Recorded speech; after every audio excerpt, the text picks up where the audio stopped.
Helps a lot, especially when you want to learn things from other countries. If you can't speak good English, that's a big problem.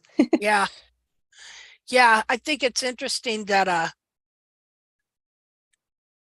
are we live? Yeah, we're Yes, live I now. got I got a message that we're live. Yes. Okay. Yeah, I think it's interesting that South America, they don't teach English in South America or Mexico. And they're the They don't? closest to us. Nope. Oh. Nope, nope, nope. Nope, you don't want people to know stuff. Do you understand what I'm saying? Um, so you just, as long as you keep English from being in the schools, which is now has become the lingua franca of the world. They Mm-hmm. pretty much teach it in all the European countries. Yes, Uh, definitely. Mm-hmm. but not in Mexico or South America. Isn't that interesting? I didn't know So, that. I thought they did. yeah, you would think they would. No, no, no. Got to keep people controlled. Can't keep them, got to keep them uneducated. Uh, it's just I believe, a corrupt governmental thing, because then you got people fighting for more freedoms and stuff like that. So that's what the English language has become, a sense of freedom where we can all communicate. You see throughout history, whenever there was a language like that, somebody come along and destroyed it. Like Greek. During the Roman times, everybody spoke Greek. You could be from dozens of other countries, but everyone spoke Greek because it was the lingua franca, the common language. How Yes. did the common language then become obsolete? All the great writings and everything like that were in Greek. How did it come so that we couldn't read Greek, couldn't write it, couldn't speak it? See, it's all I think it's a political thing to keep people ignorant and keep people uneducated. They always come in and try and mess with the language. But anyway, okay. So what I want to talk about here is Yes. is proportions on these Yes. feet. So let's see here. So we were just talking about in the background here. All right, I have a page out of Jamie Jackson's book, The Natural Horse, where he said every wild horse he measured, the heels on them were 1 centimeter high. Virtually every horse that he measured, 107 horses in 1984, had 1 centimeter heels high. And I beg to differ. There's no way on God's green earth that could be. Now, he could be mistaken in the fact that he may not have understood how to measure heels.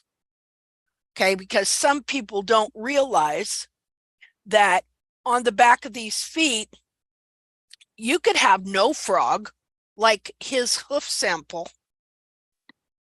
Let's see. Okay, I was looking at the YouTube channel, and it's like about 30 seconds behind. So I need to undo that there. Let's see. Anyway, I don't know. I wish I could make this screen. Oh, well, it is the main screen. Okay, never mind. Okay, so he says 1 cm for the heels on every single horse. And I think he misunderstood what he was looking at, because I've seen this happen a lot, that when the frog grows under these feet and you have frog curtain and periopal covering up the whole back of the foot here, it can look like heels are very short. And it can even look like they don't hardly have any of this part of the heel, but it's deceptive. It really has to do with frog height, like so. So if the horse doesn't have any heel, see, this can all be covered with skin and all look the same. Periopal skin, frog, the whole thing can all look the same. And so, because this periopal does grow with the back of the frog and covers the whole back of the frog here. So you could have heels this long, and if all you're looking at is this length here, you could miscalculate and think that all the heels were low because of this, what Bracy Clark called a frog curtain, which is really periopal skin covering the whole back of the foot. And so if he didn't get in there and take a ruler and measure from the hairline to the end of the heel, then he made some serious mistakes. But I can tell you by looking at this foot, there's no way, because just the width of the coronary band is 1 cm. Like if I set this foot up here, back here we have at least, well, and this has been pulled down. If it was up where it's supposed to be, it'd be at least 1.5 inches. Now, when we measure heels in TACT, we go like this, you know, to get 2 inches. Yes. And stuff. Well, it would be the same. See if I lift that up just right. Now, this part's pulled down. So if that was pulled up to there, see how it's about 2 inches? Well, here. Yes. Let me move it forward. So I got some different feet here.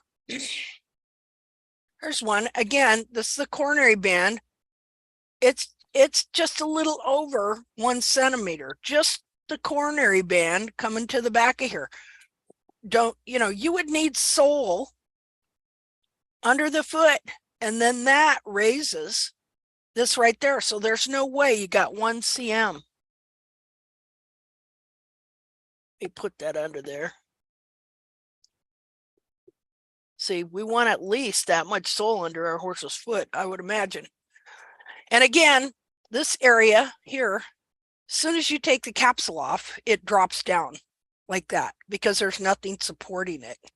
Okay. Okay, so I'm going to screen share now so we can do some proportions. Just a second here. I'll put this on for here just a second. Okay.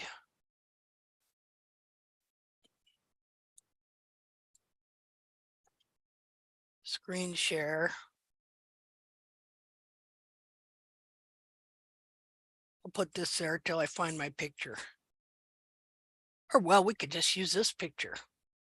We'll just use this picture and open it in, well, I don't even need to open it in Paint. I got to annotate. It's too early in the morning for me. Let's see. Okay, so, let's make this bigger. Oh, wait a minute. Do you see the picture on there? The different, Yes. 4 different Yes. feet? Okay. Yeah, 4 different feet, yes. Okay, let's see here. Where am I at and what am I doing? Okay, let's close that for a second and make this bigger. Did that get bigger? Yes. Okay. Now I'll do an annotate. Okay, so we're talking about geometric. How he says in his book, he says, in the section on hoof sizes, heel lengths were found to be the same for virtually all hooves sampled. And I just know that that cannot be true. I don't think that he is purposely being misleading or anything like that. I think that he didn't understand what he was looking at. That's what I think. And so another thing he said was, okay, let me look at it. It said, not the length of the heels relative to the length of the toe or any other such mathematical factor. He's talking about the naturally shaped hoof is determined by the axis. Okay, axis to him is what the measurement you would take on the dorsal wall and the bottom of the foot. Let me draw it here. Just a minute. Well, I can do it like this, maybe. Axis from here to here. Axis. That's why he's got this hoof meter reader thing that you put up to the dorsal wall to see what the angle. Angle is. Thank you. I might need help this morning. Okay. What's that thing we learned in school? Geometry. Oh yeah, with the squares and the stars. Okay, so axis, he says it's totally determined by axis right here, and not any mathematical formula. Where is it here? I'll read it again. It says the naturally shaped hoof is determined by the axis, the angle formed with the ground of those bones inside the hoof, not the length of the heels relative to the length of the toe or any other such mathematical factor. Okay, then he says, in the section on hoof sizes, heel lengths were found to be the same for virtually all hoofs sampled, which then he's got the picture of one dead wild horse's feet that wore its heels out that he drew that has 1 centimeter and the horse is sitting on his bulbs. Okay, so these pictures I have here demonstrate 2 different wild horse feet. Let me go get the picture of the one. Like this would be the foot without its heels, without any heels, with the heels worn out. More than what you see here. This would be like totally gone, this part. So let me get an example of that. Just a minute here.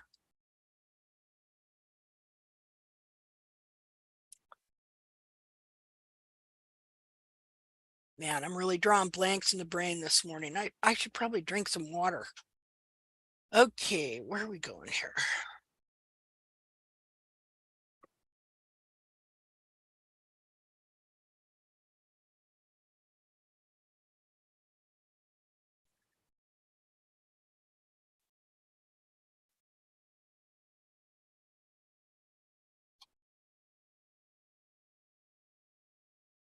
Okay, well, we can use this one.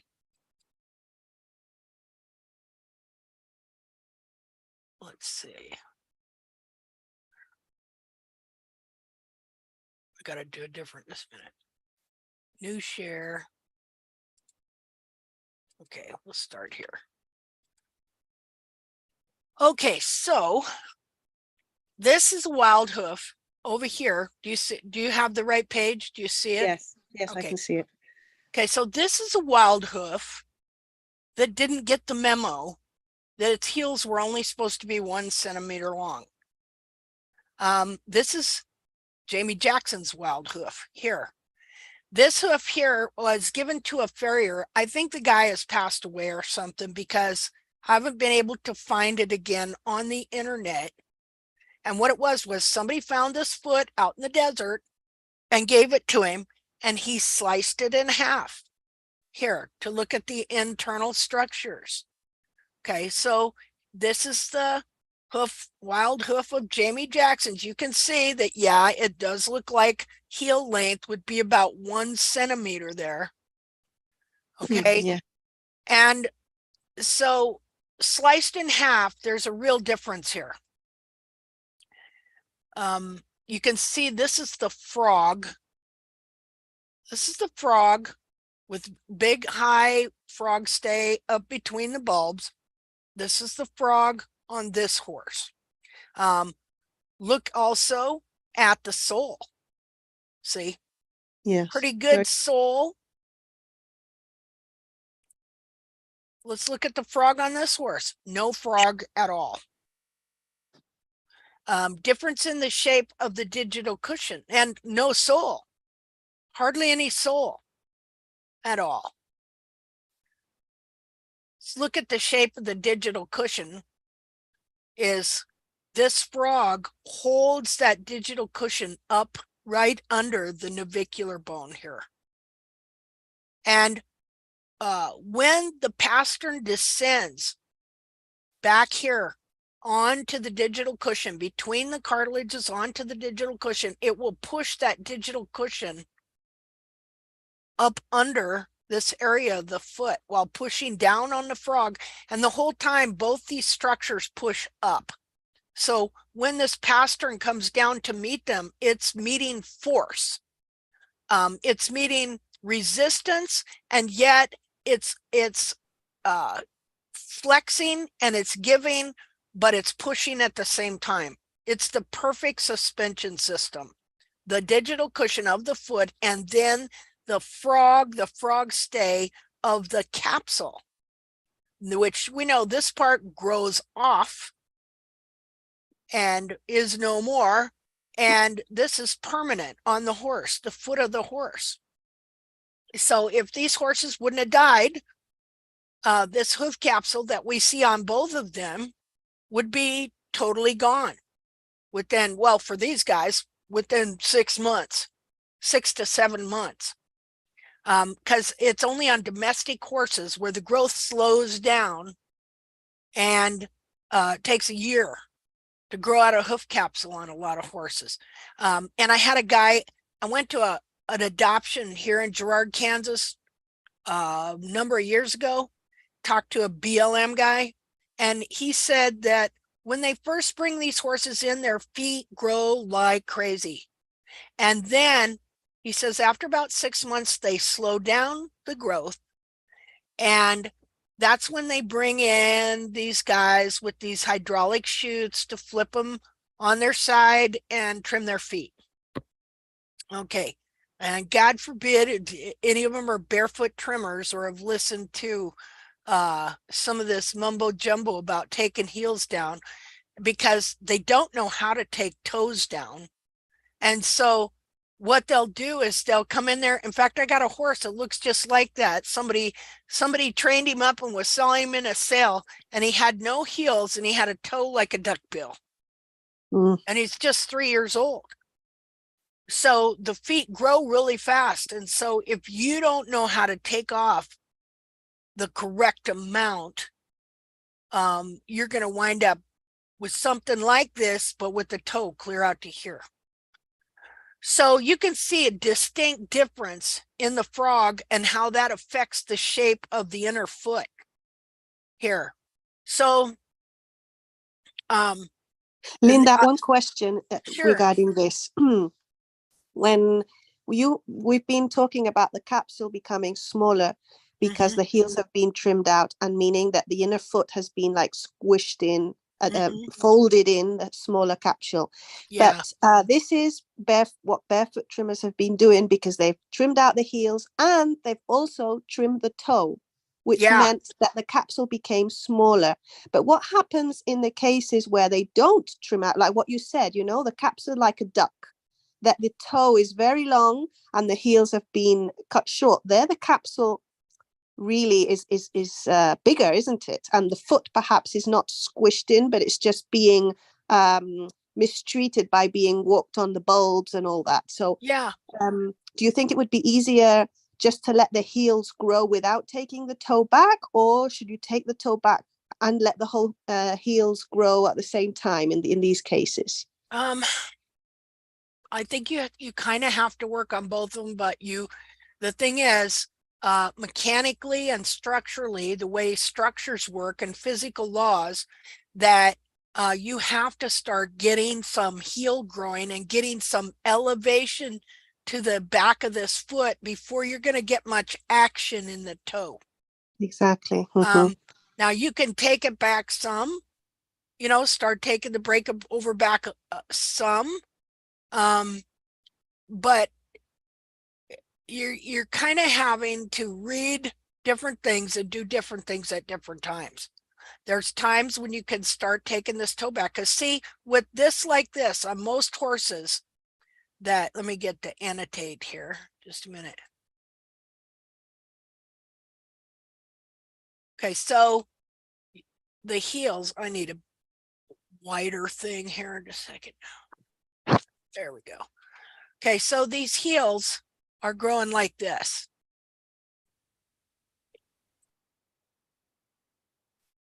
And he even has this like this in his book. But this horse wore his toe off well at the same time he's wearing his heels out. You know, so he's got this little compact foot that would be bent here and look very concave. So, but when you trim the heels out, you can see all these horn tubules going clear back to here. How similar they are. See? It's kind of a weird angle of foot. And of course it's shrunk up some from being dead and dried out. But so when you take these heels down, all these horn tubules that were like this now become like that. See? Yes. And then they start growing that way to where they're no longer the right length. This will be clear over to here. Like this would be the length if it was right, but I have to stretch it, see, to make it longer to reach there. And that's why the wall becomes disconnected in the quarters and you can't get a clean white line. And that's why they think that the horse has a natural arch here, because it's bent this foot. Just a minute here. See, understanding what people think, how they've interpreted what they're looking at when you're not dealing with the inner foot. But you could even take one of these capsules off an inner foot and you wouldn't know that, because it deforms the inner foot. So you're looking at a deformed inner foot thinking it's a true foot. Let's see. So what was that question? Okay. What was that question again? Well, if the toe was left long and yeah, you let the heels grow, would that be easier, you know, because the capsule isn't smaller? It's actually just a different shape, you know? Well, what you have though is you have a flared wall. Yeah. Is the problem with that. So you can bring it back some, but you don't want to overdo that, because it's going to be kind of hard to bring back, because all these horn tubules here have now grown here. Okay, and you're not going to be able to get them down unless you grow some of this wall, which see this wall would grow naturally here, but instead it's here. Yeah. And so to get it for these to be able to kick back, you're going to have to grow some of this wall. Then you can do some more beveling here and start working on this. And you can still work on a little bit. So you come in, you bevel, and it falls back. You come in, you bevel, it falls back. See, that's how that works, because that's where the whole internal foot wants to be anyway. You know, there's so much pressure internally, because the internal part of the wall, the lamina that's supposed to be growing down, the lamina of the foot right in this one spot, has now been forced forward. And so there's all this pressure of this whole foot internally wanting to return to where it is. So we're trying to work with that. This wants to be here, because the internal foot wants to stand up and be where it is.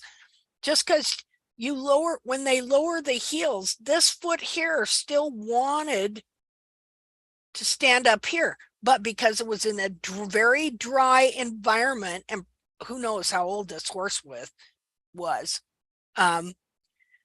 because it was a very dry environment, the foot held together and gradually over time wore its heels out like that. But I can guarantee you that had an effect on everything going all the way up on the horse's tendons, everything. Like, have you ever heard of Overland, the Swedish Hoof school guy? Yeah, it rings a bell. Yeah. Well, he went to Nevada. He did a lot of experiments, and he went to Nevada to look at wild horses, and they were all limping around because they all had feet like this and very dried out and things. So we don't know if this horse was very sound at all. And the thing of the matter is that ultimately this horse would not be sound, not truly. This horse is going to have problems. It's going to have early arthritis. It's going to have joint problems. It's going to have tendon problems because the feet were not made like this. Now, can a horse adapt and look sound? Yeah, just like I look semi-sound, but I've got real feet problems myself. And that gives me other problems with my knees, things like that. But you need a I good don't, TACT trim. yeah, but I don't go around limping, not most of the time, you know. So people would think, well, she's sound. Yeah. But I'm not. You don't, if the foot is specific, if there's supposed to be a frog up in that foot like this, but everything's been stripped out of it and it's worn its heels out, did it do that naturally? Yeah, because of the laws of physics and the natural laws and structural engineering laws, that if I beat or rasp or whatever on this part of the foot enough, well, it's going to lower the whole back of the foot there. Is that nature? Yeah. Is that we get older? We get old and die too. That's nature as well. But what do? We do everything to try and stay healthy as long as we can, to live as long as we can. Well, that's unnatural. When you think, well, it's natural and it's unnatural at the same time, we're trying to slow down the effects of nature. So just because some horse had to walk 20 miles a day to get a drink of water doesn't mean that you should be trying to fix it up so your horse has to walk 20 miles a day, or that you're going to imitate how his heels get wore off if he was walking 20 miles a day. And that is exactly what they're doing.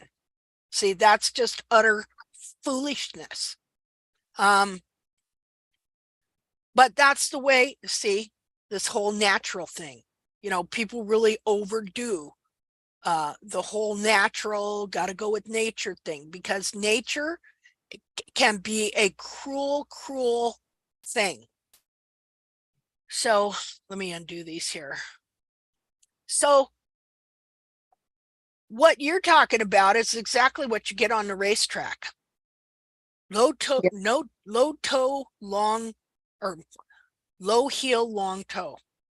Yeah. They're always talking about that because somebody come up with the idea that a horse had a longer stride if he had a longer toe. I guess they weren't thinking about, well, that horse has to be able to break over fast. See, that's actually going to slow a horse down and break them down, which is why so many race horses break down. Never even hardly get to a race. Does that make sense? See, because I watched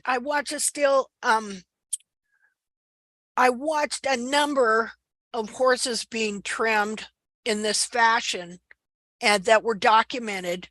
And as soon as they started taking the heels off, the toes started shooting forward. Well, then they came in and started shortening up the toes. And from that point on, what's happening is the hoof capsule is becoming a smaller version of itself. And Oh gosh, where is this? The set of pictures. Let me think. Where did I put it? Just a minute. I'll show you something that happens. So you see how the hairline is down on this horse here? Yep. Okay, so man, my brain is not. I didn't drink any water yesterday. That's very bad. You should. Yeah, it is. So I'm like having brain stalls. you know.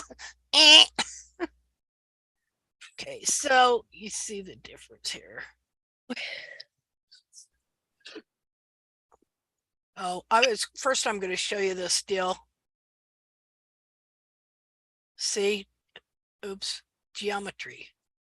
Yeah, the rectangle. Yeah. And the triangle. Now the triangle is there. Ah, the triangle is under the rectangle. Okay. Yeah. And so there is a mathematical formula, or more of a geometric formula to a degree in these feet. You don't want to go by that, but it's something that you can take into consideration because it's I don't like to say anything is a constant, because this foot could shrink up and look similar to this, but it would also change this a little bit. Let's see, clear all drawings. Let's do that again.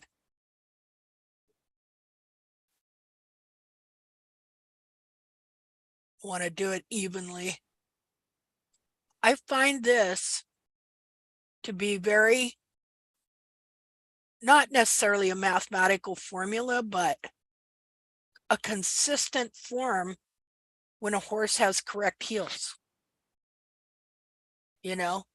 then the sole would be, let's see, let's do a different color.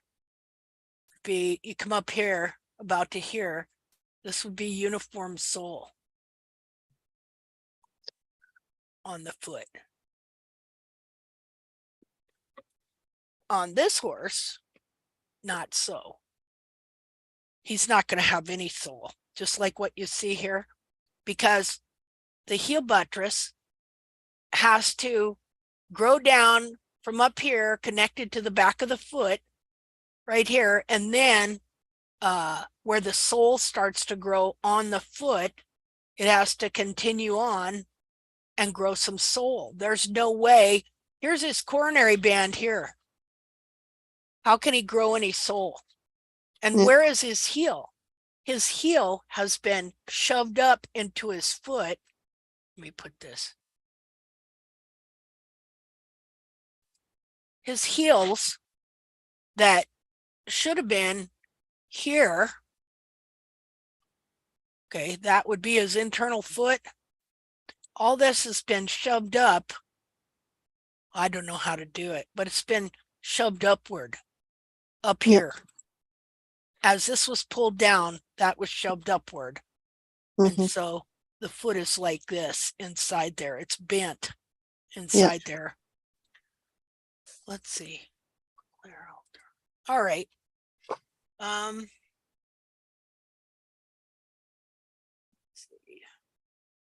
Well, here, let's look at this foot. Let's see if we can do our geometric pattern on this ancient Greek foot here. And now they were into being realists, I mean, that's a human body. I would say that looks like the rest of the horse. I can tell that's a woman. All right. And that's a man. I don't know how I knew that. Maybe I got it wrong. Let's see. Okay. Let's annotate here. Go over here. I never thought of doing this. Okay, so here is this foot. And if we were to go up here, well, these are even steeper.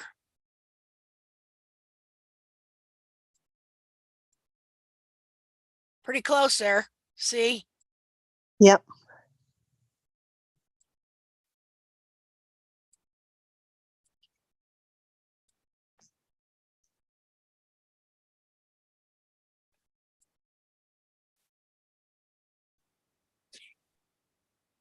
Well, that's kind of not great looking, but something like that.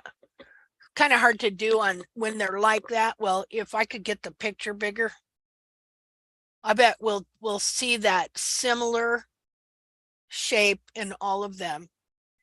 Except I got those pictures of that one wild horse. I mean, he almost looks like he has square feet. Now they'd call that club, but I don't think so. And I've been starting to think maybe the reason that front feet fall apart so bad is because they're actually supposed to be steeper even than back feet, which kind of makes sense for breakover and being able to push off without there being any hindrance. Mm-hmm. So that would be interesting to do on pictures of my own horse, you know, to do the geometry. Yeah, let's do that. Okay, so where do I find your horse's feet? Okay,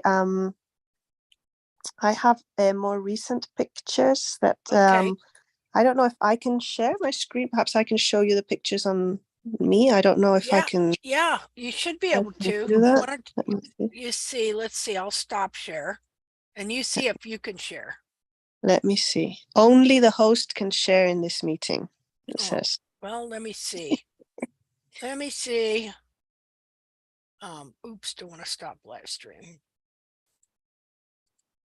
Well, it's not letting me.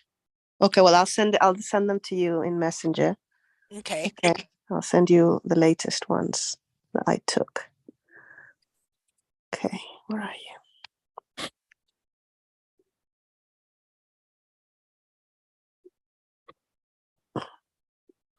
Let's see here. Ah, there we go. Share screen options. Okay, well, I just changed it. I think you can share now. Okay, let me see. Share content. Ah, yes. Photos, albums, hoofs.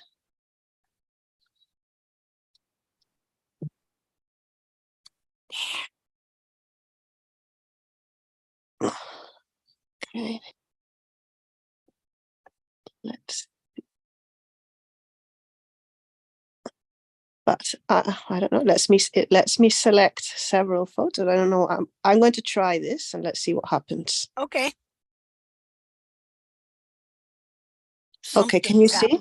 Yes, I do see. Oh, great. Then is that? Ah, look, we can actually see. Can you see the other? Yeah. The other hoof? Yeah, I can.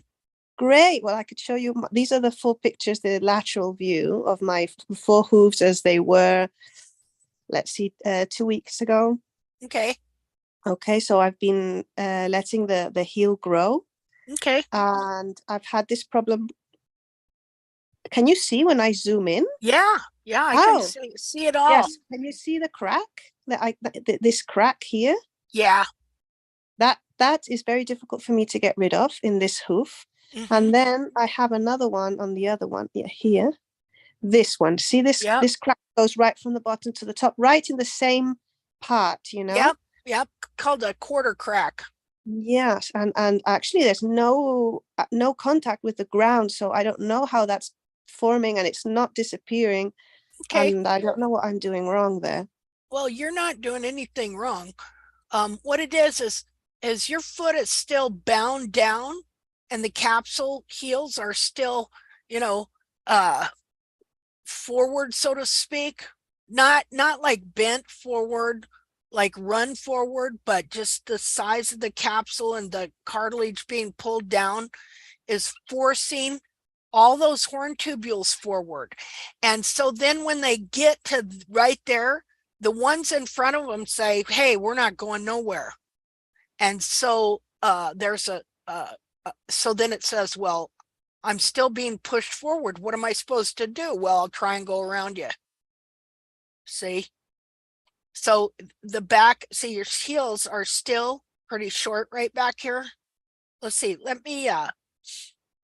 don't know. wonder if I can annotate on your screen. I hope so. Let's see, let me try. Let's see. Sorry. Oh my goodness. Let me see. I don't think I can annotate on your screen. Oh, that's wonderful. Okay, so let's try this. What color do I want?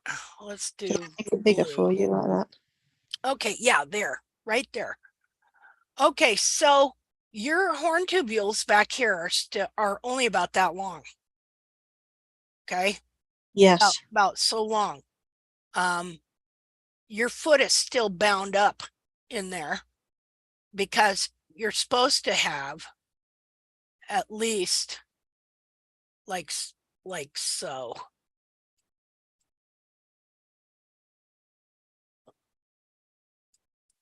Oh, come on. Oh, how did it do that?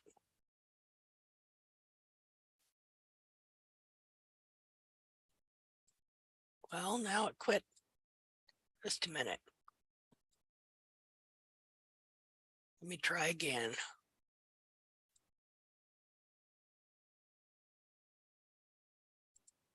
Okay, so ideally, your foot should be, your cartilages should be up here.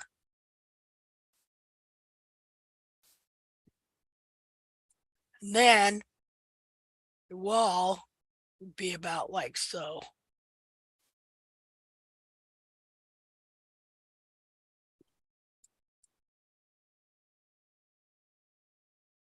Because then your horn tubules would all be in alignment here, going clear back into here. Well, okay, so how do I get there? Well, as you continue to grow this wall in here, the capsule will enlarge and add wall in up at the top, and then your cartilages will be released and pushed up here. Like, this is why we weight this part of the wall. I wonder why this keeps doing this on me. Okay, there, I figured it out. See this part here that's down to about, I'd say it's probably right in here, your heel there. Yes. See this crack here? Okay, so all this pushed forward, all this that was supposed to be up here is now right here. And it's so it all pushed forward, shortened and it pushed forward. Well, that pushes forward, and then it pushes the one in front of it forward, and the one in front of that forward.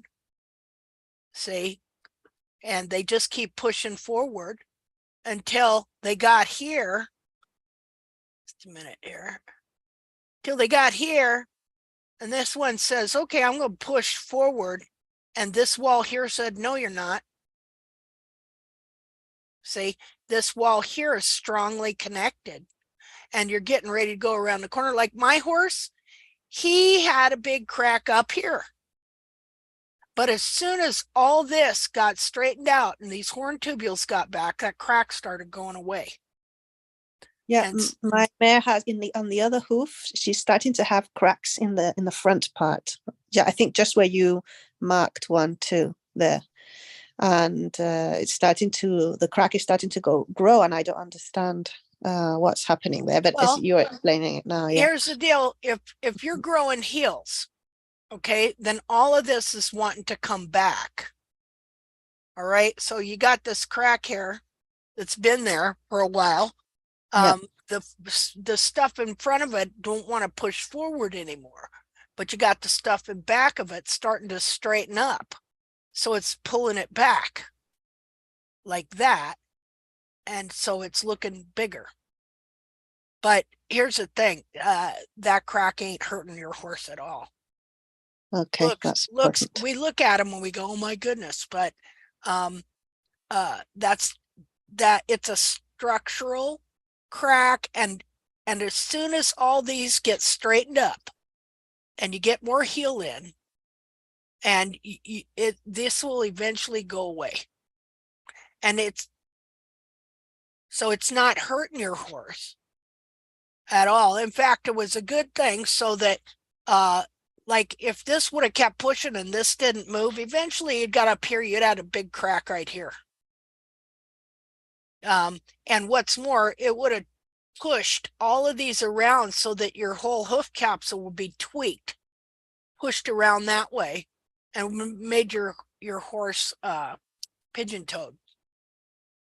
Would have made his feet turn in. Yes, you see that foot is a bit turned in actually. Okay. Yeah. Yeah. Okay. See, my horse. I would like to show you the sole view, but okay. I don't know how to add Let pictures. me just a second here.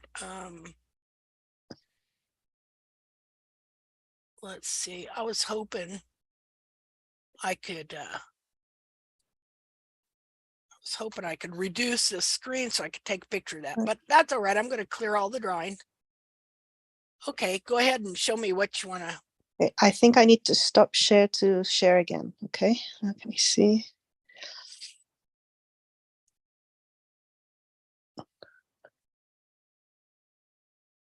See, I'm going to put the ones.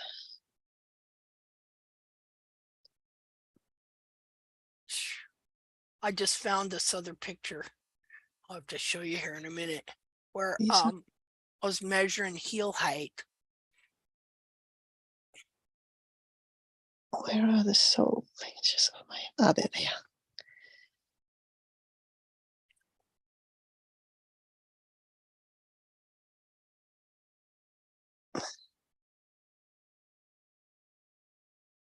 Okay. Well, here we are. Have a bunch of pictures. See the same ones that I showed you. This is the height. This one also worries me a bit because I can't manage. The heel doesn't grow. It's just it's mini heel. This is the one that we just looked at. This is the medial side of the one that we just looked at. Okay, and yeah, and you can see the hairline cracks there.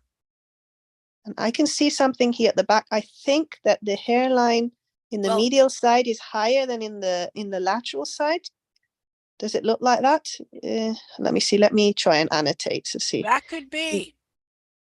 This seems higher than this, doesn't it? Yeah, and stuff. So your bulbs are being held down still by a smaller capsule, but gradually, if you just stay the course, it will increase. But we'll look at the bottom too to see if the sole view, to see if there's anything that's holding you up. Wait a minute. Here, and this is the back also for you to have a look at. This is the one that we were looking at. There's the one with the crack. Yeah. And these are this is the sole view. No, this is of the other one. This is the one. Wait a minute. I have to take away. How do I erase the annotator? There's some deal that's all right. There you go. Good deal. Okay. Well, that's it. That's the sole view. Okay. Well, one of the things you can do is when you're trimming, you can do you know how to rasp relatively a flat plane? Yes. Okay. Well, when you're trimming, you can take down these pillars a little more so that you get just a little more shape like the foot is, and increase your bevel just a hair there. See the shape? I can't see you when I can't see the mouse, so you have to annotate for me to see, and that years later. Okay. I think it's when I'm sharing, I can't see you move your mouse around. Oh, okay. So when you say take it down here, I can't see the here. Okay, sorry about that. Just a minute here. See, I can tell just by looking by how thick the bars are. Like, look at how the heels are turned in like that. Yeah. Okay. This is one of the things that the foot does some feet don't always like to have the hairline just pulled down. They're going to stand back up anyway. And so they will pull the sidewall in behind them here to where, and that's when you get these heels that are turned in like this. See, and this one is turned in like that too, but there's more bar overgrowth right here in the corner, so you don't see it as much. Can you see that this hoof is a tiny bit twisted onto to the right? Yes, it's not yes, straight. it goes that way. Yeah. So it could be that one heel is more trimmed out than the other. Usually it's the lateral heel, which is this heel here, can be more trimmed out than the other. And so and plus look, it's this side's wider too. See there? Not a lot, but you've there got, I can't see it unless you annotate oh it. cripes. Okay, this side looks a little wider here. Yes, it does. Okay, and it looks like you have more separation in the white line here. Yeah. On this side than this side. And this is common. This is common because one heel usually gets more trimmed out than the other. And it creates this imbalance because look at the side of the toe here. Is, oh, well. Yeah. And so you got this imbalance going kind of obliquely or catty corner. A little bit, but she's breaking over pretty good. Right here, it doesn't look like she's totally breaking over on the side like a lot of them do. She's breaking over. I mean, I'm looking at the wear and it seems to be centered right here. So that's good. Uh-huh. In fact, well, actually, she does maybe wear this area a little more. Let me undo this here just a minute, Clara. This was like a week after I trimmed her. Okay. That I remember I asked you and you told me that I had to take down the bars. And this, Okay. what I did here is just take down the bars. Okay. Well, that's good. Because when the back of the foot gets bent under, it's your bars are bent forward and growing weird anyway. And so you see all this, you see this dirt line in here? Yes. See, you still have to work at cleaning up and defining this area a little more in here. That means that I have to trim right into the sole then? Well, yeah, you see how grainy it is? Mm-hmm. Okay, that's exfoliatable dead sole. Okay. And this sole is a little different right along here. Anyway, but the bars themselves, just a minute here. Let me look at them. Let's just map the foot here.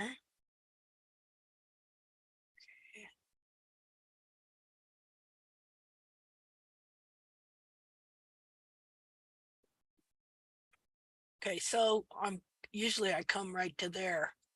So you'll wind up getting a hook. So in reality, your true bars, your actual heels would be clear back here. I'm not talking about cutting them down to where they're there. But once you grow the heels in and this foot releases, this foot itself gets bigger and grows your heels from a further place back. That's why, see, they get confused. That's why your trimmer wants to take the heels down because they're taking them back and they think they're bringing them under them more. Mm-hmm. Okay, but they're actually just trimming them out and putting the whole capsule at a different angle that wants to now shoot forward. So then they start, whittling back on the toe. And since the foot is 2/3 cartilage and fat.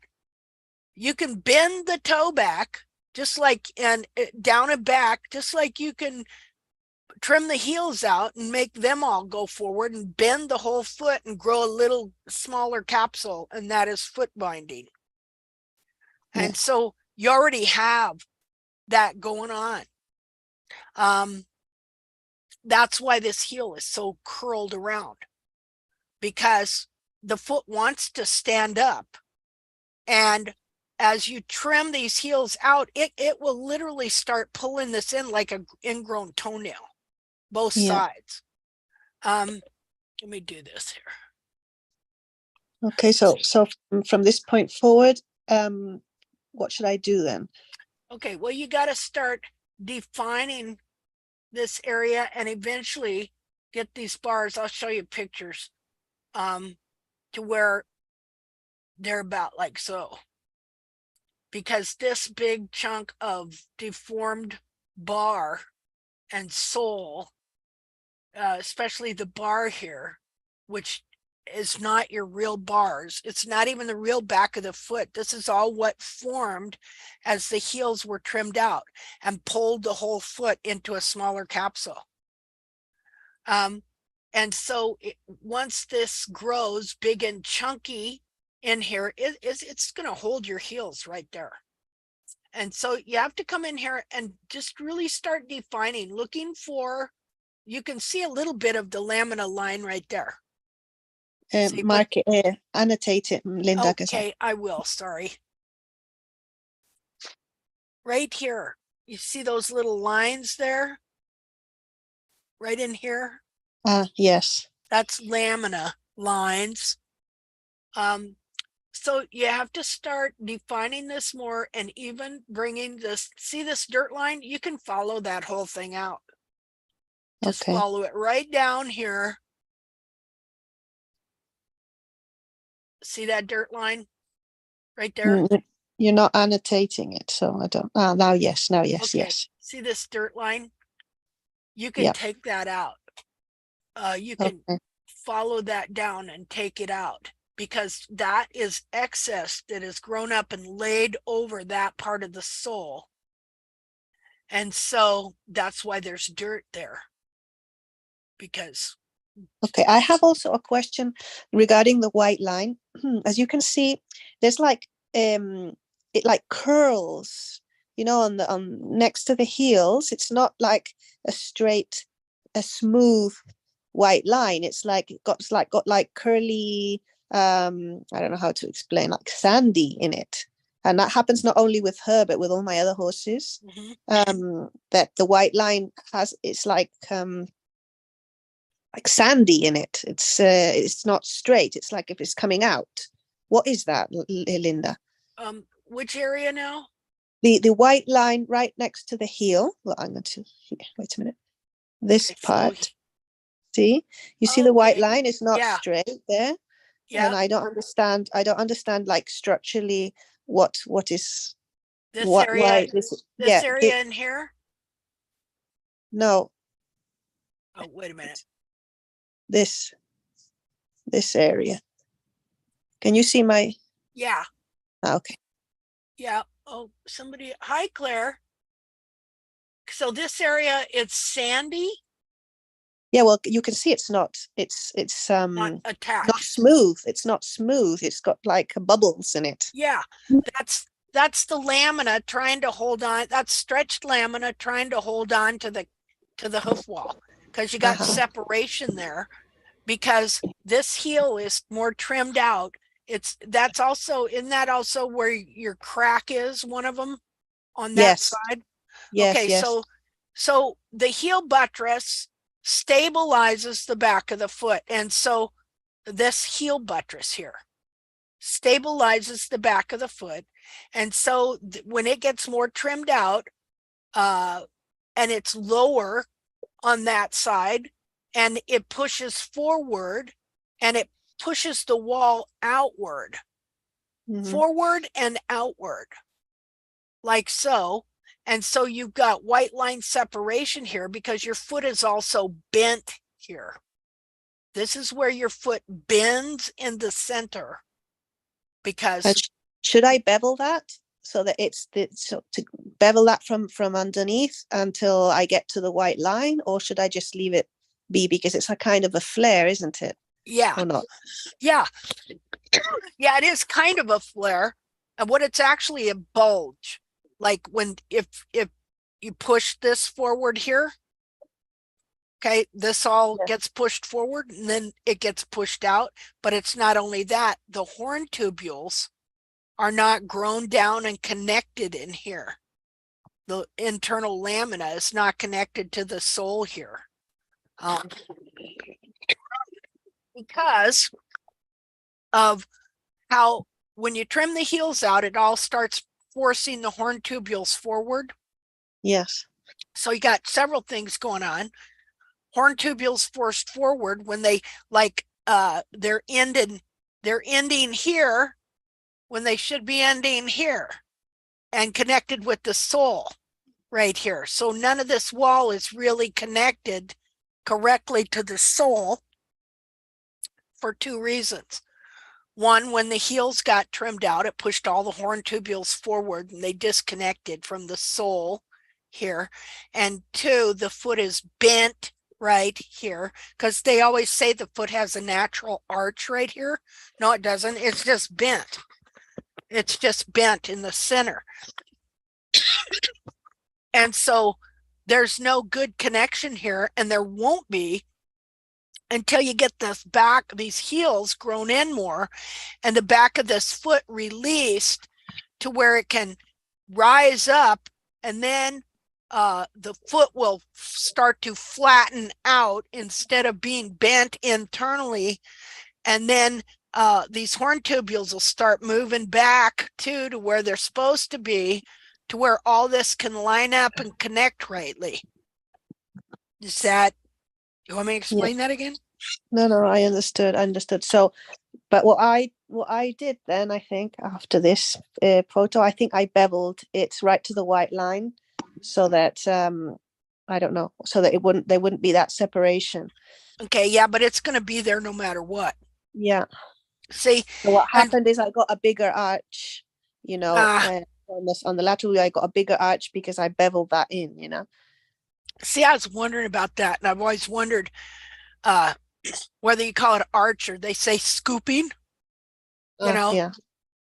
Where you're putting that arch there. That, see, they think that's natural, so they think they're supposed to trim it in that way. No, I only did it to get rid of the supposed flare, from the bottom, just beveled it so that it was stuck to the white line, so that it would grow stuck to the hoof, not detached. But it's But not. I don't know if did I do right by then, or should I have done something It's not going to do that. See, that's the whole thing, because the problem is coming from back here, from the heel, not having the right heel, not having the right size hoof capsule. It literally can't do what you want it to do, because the foot, here's the way your bottom of your foot should be. It's not a very good foot, but okay, the bottom of your foot should be just like this. And instead, the whole thing is bent. The coronary band is bent down here, and the foot is bent up like that. So everything is not growing correctly to begin with, until you get this coronary band straightened up back up here, and you get all these horn tubules in alignment. I have ugly drawing. Not real good there. Just a minute. Go back to your side view. Okay. Look, and here you can see, this is from the back, you can see that the lateral heel is a bit more forward than the medial heel. Yeah. Now, distance wise from here, okay, so this shows you really good. Yeah, hold on here. Let me get some drawing tools.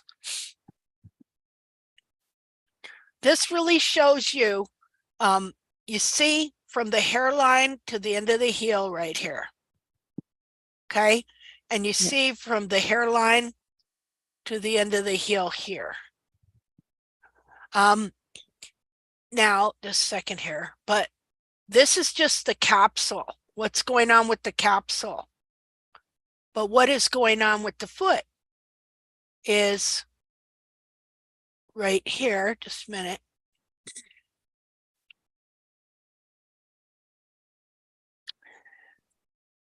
But this is going on with the foot. That's the foot. That's the way the foot is standing.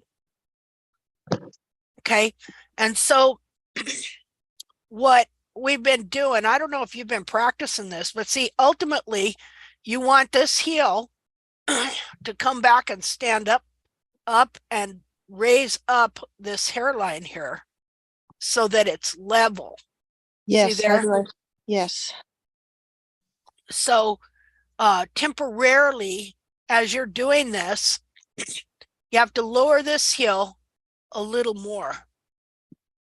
Which one? So the more upright heel has to be shorter than the run forward heel, so that it balance even. I mean, you're going to grow this one in to where you pull it back and it raises the bulb, because this is the real horse, the bulb here. That's the real horse. This is just the capsule. And so this heel being more trimmed out and pushed forward has pulled this bulb down. Do you see it? Yes. So ultimately, we do want it to come up there so that the horse is standing level. Just a minute. But until then, what you can do is you just offset it by lowering this heel a little more. How much should I lower it? Like a fourth of an inch. You know, whatever is going to make up. Let's see. I'm just wondering here. Yeah, how do I determine that? Because see, this is where, look here. Yeah. Okay, that's where his bulb should be. Up here. Well, here, let's do this. So since the bulb and everything is pulled down, and of course, then it keeps forcing the weight this way. And so what I did, I started shortening this other heel a little more to help balance the foot inside and the horse. And that took a lot of pressure off. And then this side started changing like almost immediately, because I changed the way the horse was bearing the weight. See? Now, you don't really want to grow as long as you got about 1 3/4 to 2 inches from here to here. Okay. That's good. So you don't really want to lengthen this, because you see, if I made this longer, it would lift this side up, right? Which one? If you made what longer? Over here, if I made this longer to there, let's say. Yes. Mm-hmm. Then it's going to lift that side up, right? Mm-hmm. Yes. But that's hard to do. So instead, what I did was I came over and I shortened this side by about 1/4 of an inch. Okay. Which brought the foot down, which then the capsule ain't quite right, that's for sure. But the weight of the horse was more level and balanced in the capsule, and then the capsule started changing.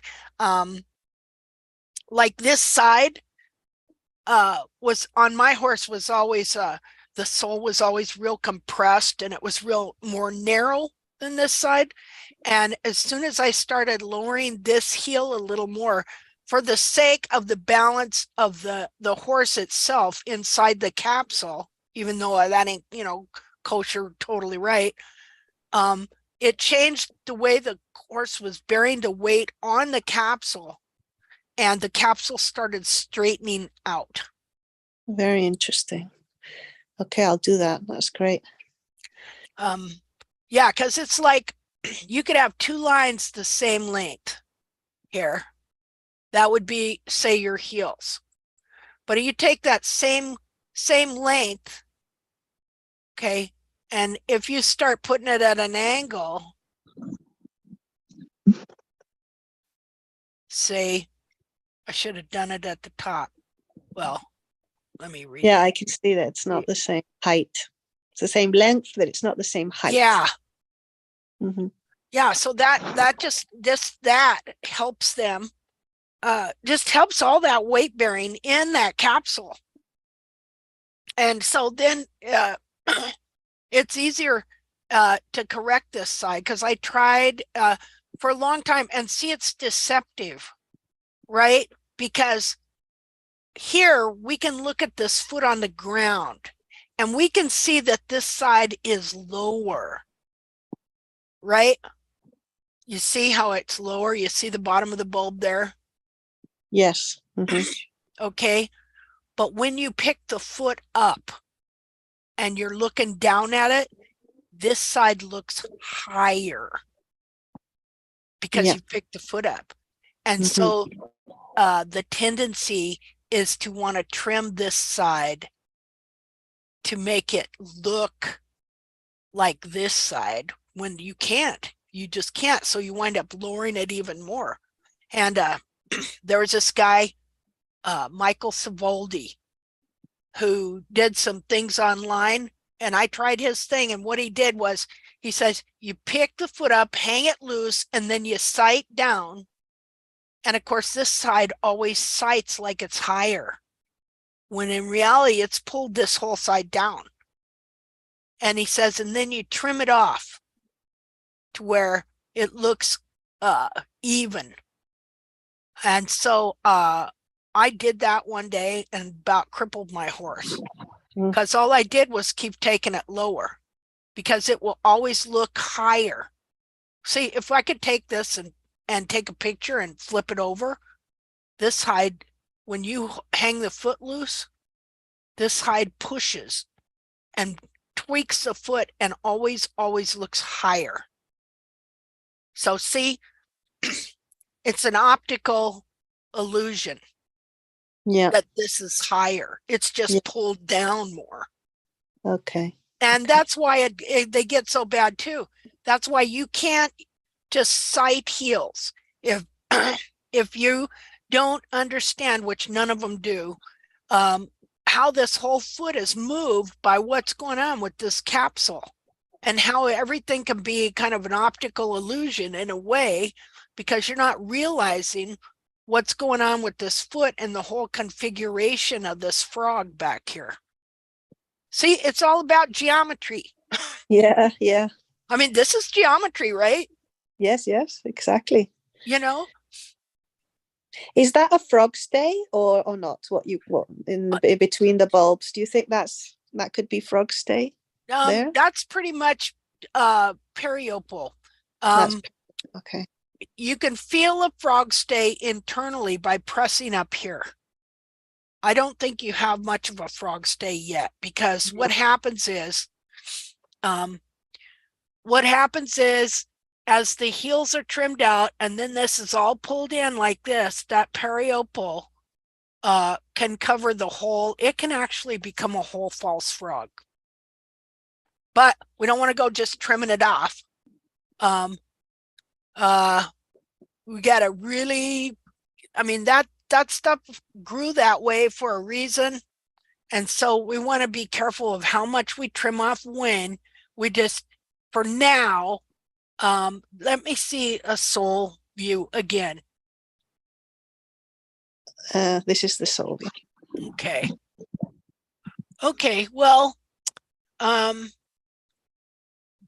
okay, so you could trim off this this side of your frog just a little bit, maybe, clean that up just a little bit, but just try and keep it fresh and not overdo it, especially when you're trimming out your central sulcus.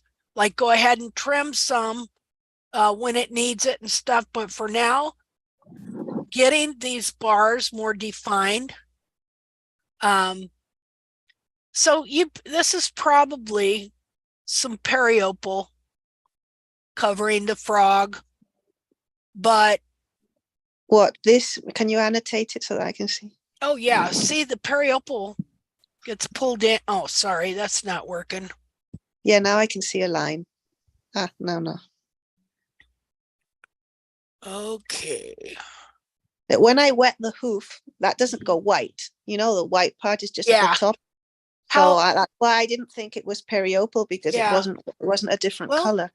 It may not be, but if it's just dead cornified periopal, it may not turn white anyway.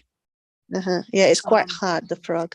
Oh, okay. Well, then it's a if it's quite hard, then pretty much you ain't got any frog growing yet.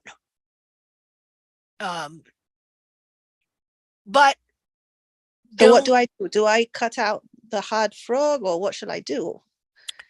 Well, how much more can I trim the frog? It's already I would a lot. wait. I would wait on that for right now. Mm-hmm. I just would wait on that and just work on your bars. Yeah. Now we want this thing to get alive, and be supple and alive.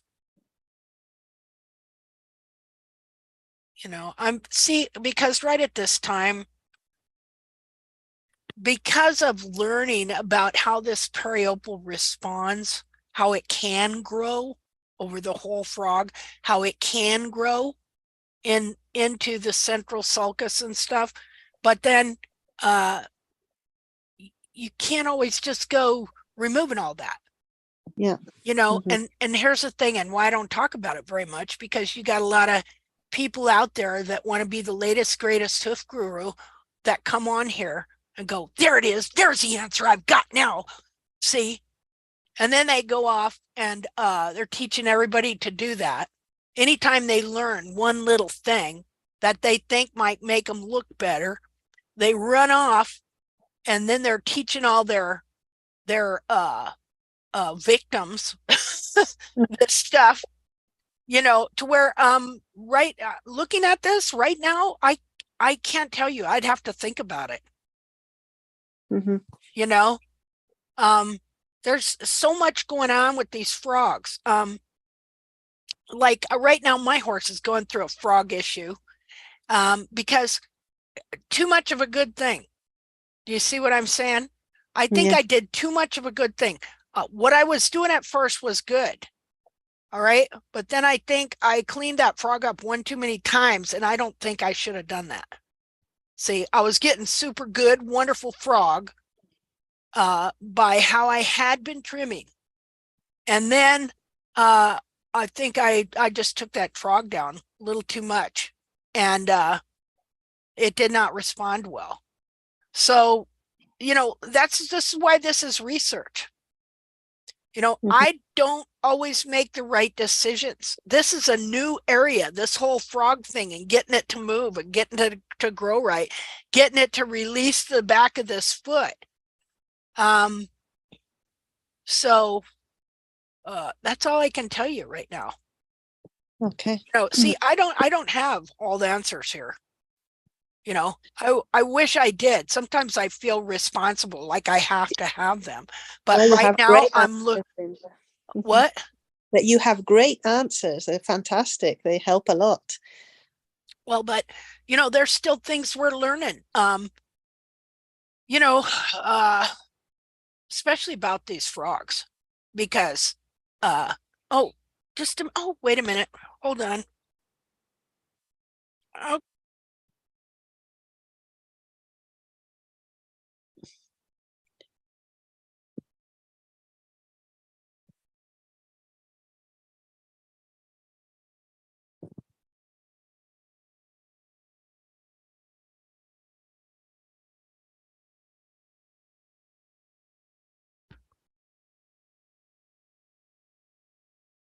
Okay, had to talk to my poor husband, who's neglected. Yeah, I know that these frogs get bound up, and along with the smaller hoof capsule and the periopal, but getting down to all the details. Oh, just a minute.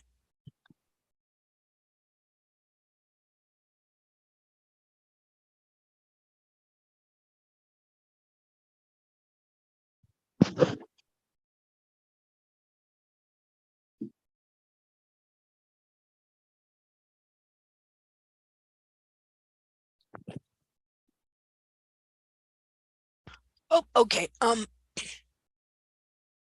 Yeah, I'd like to come in here all confident and say, oh, well, then just do this with that frog. But I kind of did that with my own frog, and now I'm having some issues because I took it down. I thought, well, this is good. This is working out. This is really unbinding my foot. My frog's getting really healthy. Okay. And then it didn't work out that way the last time. So I'm having some frog issues. So I'm not going to come in here and say, yeah, it's dead, take it off. You know, I'm going to say tread with care. You know, wait and see, wait another couple weeks and see what it does. And then maybe if it's really still hard and dead, okay, maybe you should start thinning it down a little bit to see if you can get some of that dead stuff off to where it'll start growing. Okay. Okay. We're still learning how to really read these frogs and how to get them to respond correctly. This is the other frog. See, or the other of Okay. the other front. Yeah. And so you can see the lighting. Yeah. See, and again, here on your bars, you see the dirt line there? Yeah. Yes. Okay. I took them down a lot, but there's still the dirt line there on the dirt line. Yeah, and what you did is good. You got a good start here. This is cleaned up well. Your frog is cleaned up well. See, and this is the nice thing too about having one of those small grinders is you can really do a lot more detail that helps you out. What I like about them too is you can kind of mimic that the sole is getting worn or just lightly burnished stuff so that the foot thinks it's getting worn, and then I think that it encourages it to grow, you know. Yeah. So here, just a second here.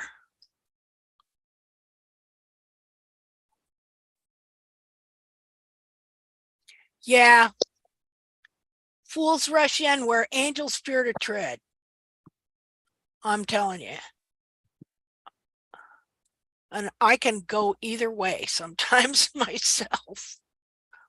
Okay, so now here's the mapping lines. Yes. Right? So you see how this could be brought down and over. And one thing you want to practice is trying to get uniform on your bars and learning how to take out this little corner right here. Just a minute.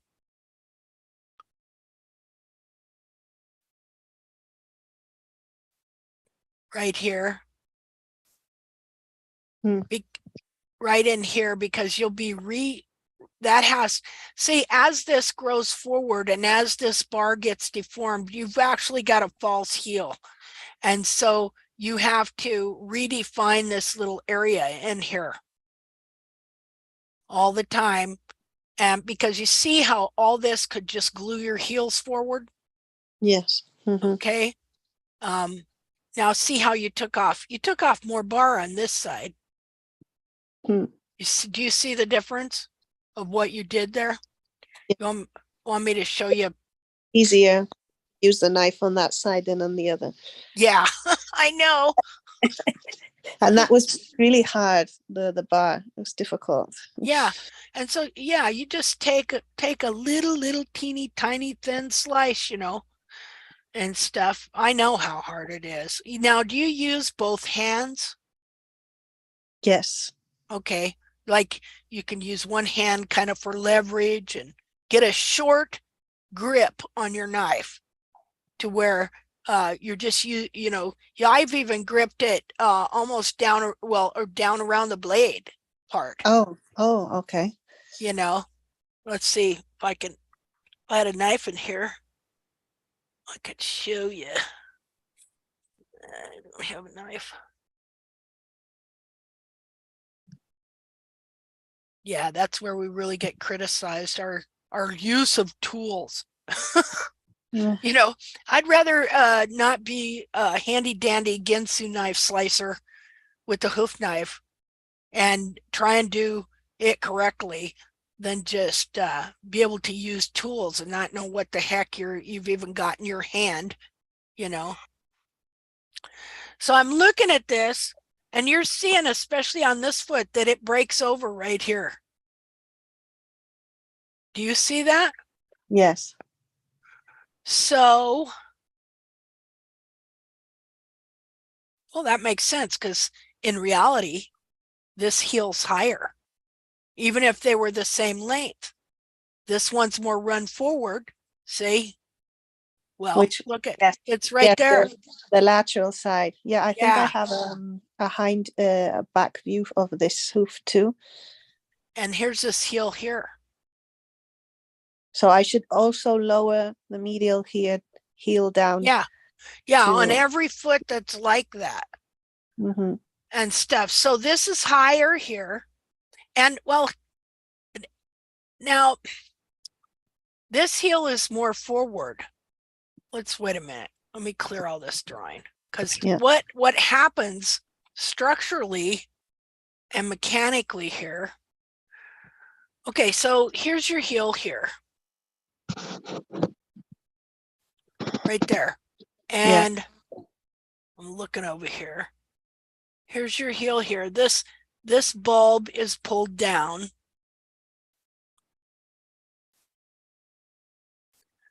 And this heel's higher.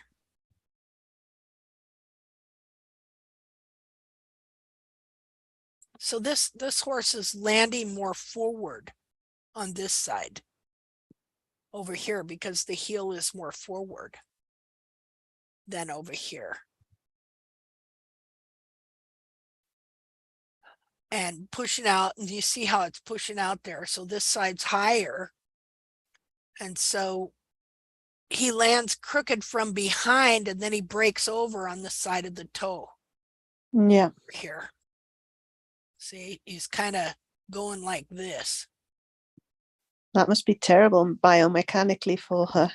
Yeah. And you know how sometimes they don't want to, well, they say, well, okay, it's the rear end where they take the leads, but it's got to be hard for them as well in the front end when the feet aren't right, But this would explain too why horses have a hard time taking a lead sometimes and things like that. It's not just because they're being difficult, No, I don't believe horses are difficult if there's no reason behind it. Yeah, I don't either. Let's see. Text. Let me clear all the drawing. So just keep your frogs cleaned up. Mostly like the apex is important to get, right. But your toes are definitely not too long or anything like that. Everything's coming from back here. Now, after you take this heel down a little more and get this bar straightened here, then things should start. Let's pay attention and see where she starts breaking over. See, and it could be too that you're beveling more in that area or something too. So pay attention to your bevel, that you're getting it, kind of uniform across the center of the toe there. Yeah. But let's watch and see what happens when you do take this heel down if it changes, which I believe it will, but let's watch and see a couple weeks like here after a trim to see if the breakover wear changes. Okay? Okay. Okay. Okay. Great. Okay. So thank you so much, Linda. Well, you're welcome. Thanks for sharing your horse's feet. Yeah, I can tell by looking at the frog. When you see frogs that are, well, this could be going on too. Okay, I just thought of this. All right, so you're trying to grow heel in here. And even though you don't think the heels are really growing, the fact of the matter is that the growth, if you weight the walls, leave this part of the wall here,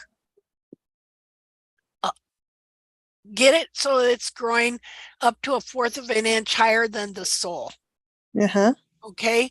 And also on these horses where the sole has been real compressed over like this, sometimes you need to thin it out a little, so that this side of the foot will release. And so you want this part of the wall, like, a little higher than the sole, so that it's weighted, so that the growth is encouraged to stay up here in the capsule.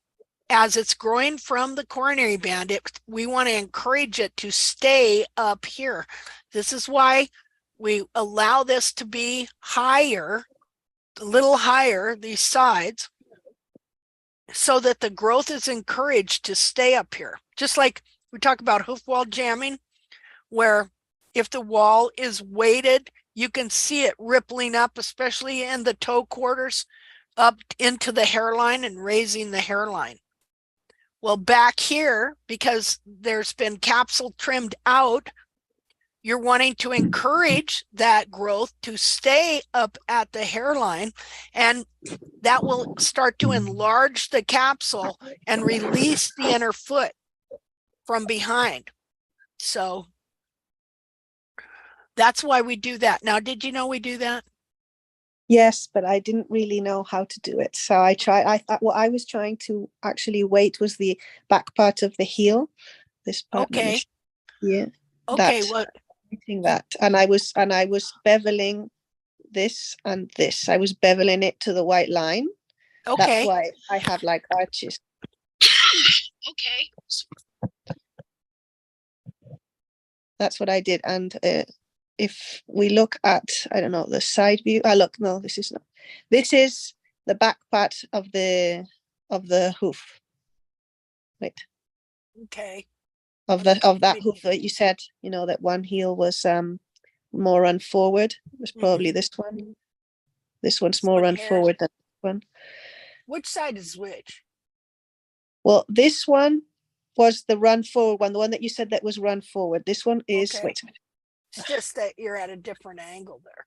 Okay, Yeah, so that's looking, so you can see she's leaning over that way. She's leaning onto the medial side. Yeah. Yeah. But it's not as clear as in the other hoof, isn't it?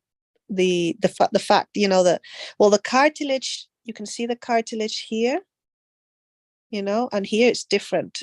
This one's rounder and this one's like in a different shape. I don't know if that has any meaning. This one looks pulled forward. Yeah. And this one is steeper. See there? Oh. So if you were to measure from here to here and from here to here, you see how now this could be an optical illusion because we ain't got hoof in hand, but this heel does look longer, right? The one on the right. Yeah. Yeah. Okay, so that means, because if you look, the horse looks pretty level here. See there? Yes. So you wouldn't want to take this heel down anymore. In fact, so are you measuring your heels? Yes. Okay. Yeah, they don't measure 2 inches yet, but nearly. Okay. Well, this one looks, at least here, looks shorter. Doesn't it to you? Yeah, it does. So that'd be interesting. Now, when did you take this picture? A few weeks ago. Okay. About 2 or 3 weeks ago. Okay, so in this picture, and again, at the angle or whatever, we could be not seeing things right, whatever. But just because we know geometry, yeah, I got one of those little boxes you give to kids that you put the star and the square and stuff in. I practice that every day. So we can see how that works, the principle I was telling you about, but we don't know for sure that's, it could be the angle of the photo or something like that. I see here where you have beveled the wall right there. Yes. Okay. Which, I think, I don't know if that's really a good thing or not, because Yeah, I was trying to, I said, weight the heel, yeah, so I would say take everything off, and then that will be the weight will be on the heel, which means I was hoping it would push yeah, up the bulb and the hairline yeah, would be straighter. yeah. See, all this needs to be pushed up, the whole shebang. See, and so that's why we keep that down and keep it weighted. Now there can be times when we might want to bevel like that for a specific reason or something like that, to do like maybe a reset on our heels, or maybe it's time to let some of these horn tubules push back that way, because that's what that takes. Because see, all these horn tubules are going to be running forward like this, where these ones are more straight up and down, you know. So I need to show you what the heel is. Let me see besides this part. And okay, I need to define this to people, what the heels are. I get to assume, and people just know, but they don't, just like I didn't know. So You want me to show you the side view of this? yeah. This is the side view. Okay. This is where I beveled a lot, Okay. to try and get rid of that crack that was appearing there. Okay, yeah. See, don't worry about the crack. The crack will come out later. And that's a very superficial crack. See, it has to be there. See how all this is pushed forward? This is pulled down, and then everything's pushed forward like that. It should be here. Okay, but instead they've all pushed forward and pulling that down, and so they just keep pushing forward till they got to here, and this wall said no, not moving. And so just like in the strata in the earth, when there's an earthquake, you've got one piece pushing on another piece, and then that stratum will push past it, and you'll see these ridges in the earth. And this is what they call hoof wall, stratum. You got different layers of stratum. And so it all pushed forward, got to there. All these horn tubules pushed forward to here, and what was in front of it said, nope, I'm not going to move. I'm not going nowhere. So it cracked. It's like a mini earthquake. Okay, so the heel consists of, okay, so here's your quarter, pretty much right here. Mm-hmm. Okay, your heel is all of this, all of it, the whole thing. Okay, your bars, where your bars end at the center of your foot, you would go straight across the sole, and all of this is your heel, the whole shebang. Well, I just added to it. All of this is your heel. Does that make sense? Yes. Mm-hmm. So yeah, you want to grow this out so that you can still bevel it some, you know, like you want to knock off the sharp edges and stuff. But you want all of this wherever it's pulled down to. Like, let's see, where's the hairline? Pulling down to here or whatever. So pretty much you want to weight all of this here.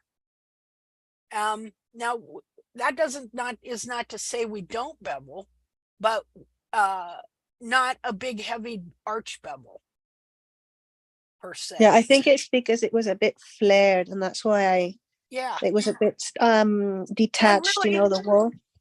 Really, I'm not sure that's even hurting anything, but I'm just telling you that you can't get a clean white line there because your foot is bent. When this got pulled down, it pushed all that forward, and your foot is bent there.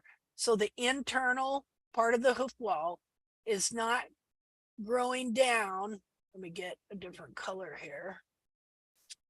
Is not growing down like this and connecting with the sole in the right spot.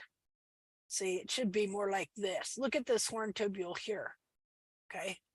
I can't see the new markings. Oh, you can't? Now yes, I read. Okay. Anyway, this is bent here, right in here. And so all this has to be moved up. This whole heel will move back. But you took these pictures 2 weeks ago, right? Yeah, well, yeah, 2 or 3 weeks ago. So I'd like to see this foot now. See, because I was just looking at this particular way you scooped or beveled this. And sometimes what you'll see on these horses is they'll knock out a big chunk right here. And then it always helps their heel straighten up. Have you ever seen that? I think I have a more recent picture than this one. Let me see. Okay. Let me undo. They're all drawings. Yes, this is the latest picture of the same hoof. See, it's gone. The arch is not as pronounced. Down. Yeah. And see, this is not like the see, I will come in and take this off just right here. Like, let me do this here. Because they're always breaking that out. Let's see. I'd like to compare these two pictures and see this is what I want to look at. I want to see if these bulbs, cartilages raised up some. I want to see if it looks like there is more suction here, because I think this could explain something that's going on with the frog, which I was going to explain a little bit ago, but then I went in another direction. So let's see. Would you send me these two pictures in my messenger? Yeah, of course. Okay.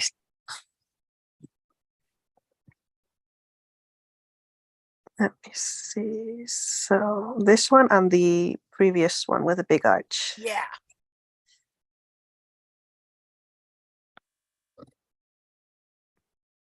Okay. Oh, I just realized I can reduce this and I can take pictures. Now who's here?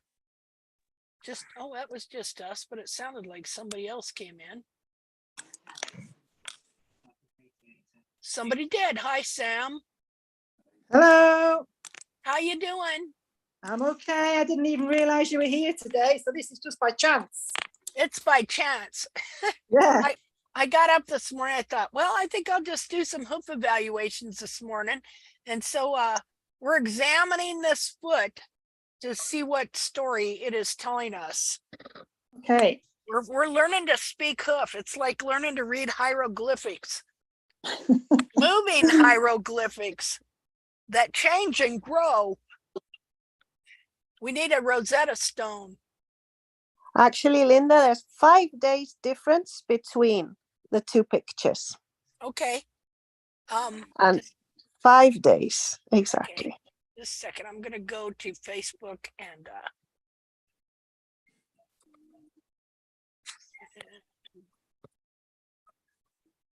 shall I stop sharing so that you can Okay. Oh, I don't know if what. How to stop sharing? Yeah. Now here, stop share. Okay. Stop I'm share. the same way. I'm like, Okay, there okay, you go. I've stopped. okay, we're gonna see something interesting here. I got a feeling. Mhm. Okay. See, this is the only way that all this will ever get straightened out is by all you know, this is data, right? This is scientific data that we're collecting here. All of us taking these pictures, sitting here studying, thinking, comparing. Yeah, it's all scientific data.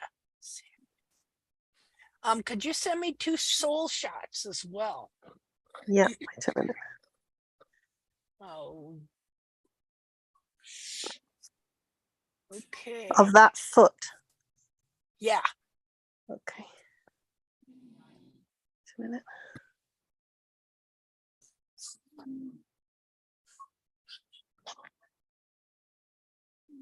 Okay. Right. Oh, where is it? That one. Here.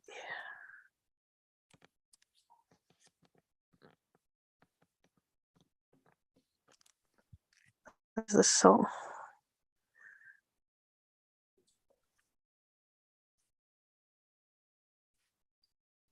Ah, look, actually, I did look. I did get rid of. I did get rid of the dirt line afterwards. I did go back in and start. Oh, okay. That Cool. wasn't the latest one. See. Okay, I am looking here. I'm trying to remember which one's which. The one with that looks like the bigger arch is the oldest one, and then the one that's the latest one is the one that has the smaller arch. And then time went 5 days went by, and it seemed to have gone down. Well, this is so interesting. Just a minute, I need to put some sort of picture on here so people aren't just staring at nothing. Well, we're staring at the back of the foot and the page from the Jamie Jackson. Oh, okay. Well, good. Then everybody will go, what not to do. Yeah, there's a big no on top of the 1 centimeter. Big no. Okay.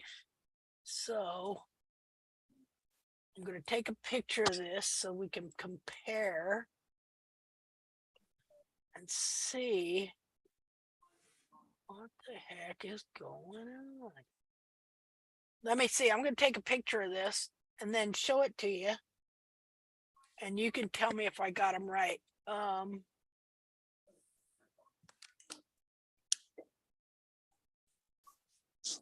Okay. New share, Zoom,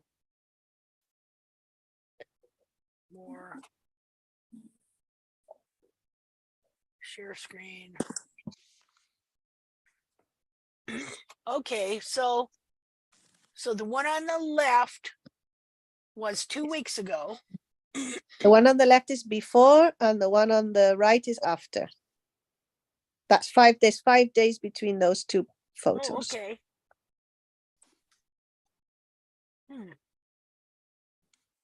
I'm just trying to. And it looks as if the heel has shrunk in the right photo, but I haven't touched it. I just took the picture to see what it was like after 5 days. It's very.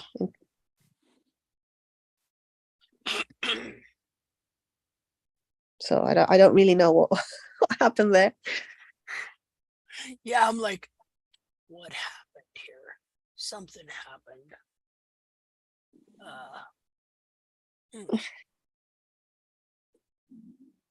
Maybe the angle is not exactly the same because you can see the bulb more, the second bulb more in the right picture than on the left. So, but pretty close.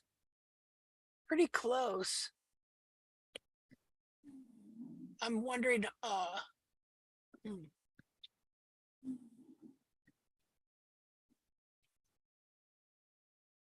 Okay, I'm gonna go look at the soul view.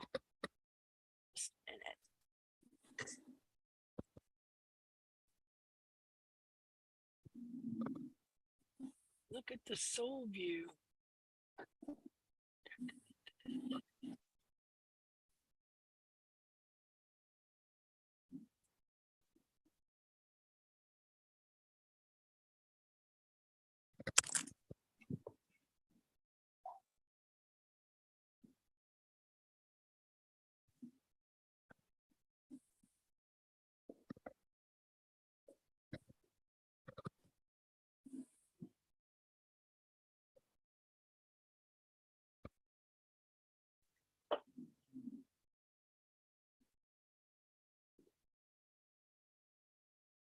Is the bigger one, which one is which? Like, The left is before, well, there's 5 days between the pictures. So the left was taken actually on February 23rd, and the one on the right was taken on February 27th. okay. And I didn't do anything in between. I just took the picture, because I like to compare to see what's happening with the hoof after I've done something to it, So I trimmed it on the 23rd. I trimmed that I beveled that arch, and then I wanted to see what the foot would look like, or 5 days later, to see if the heel had actually gone up. But it's a bit deceiving because it looks as if it's gone down.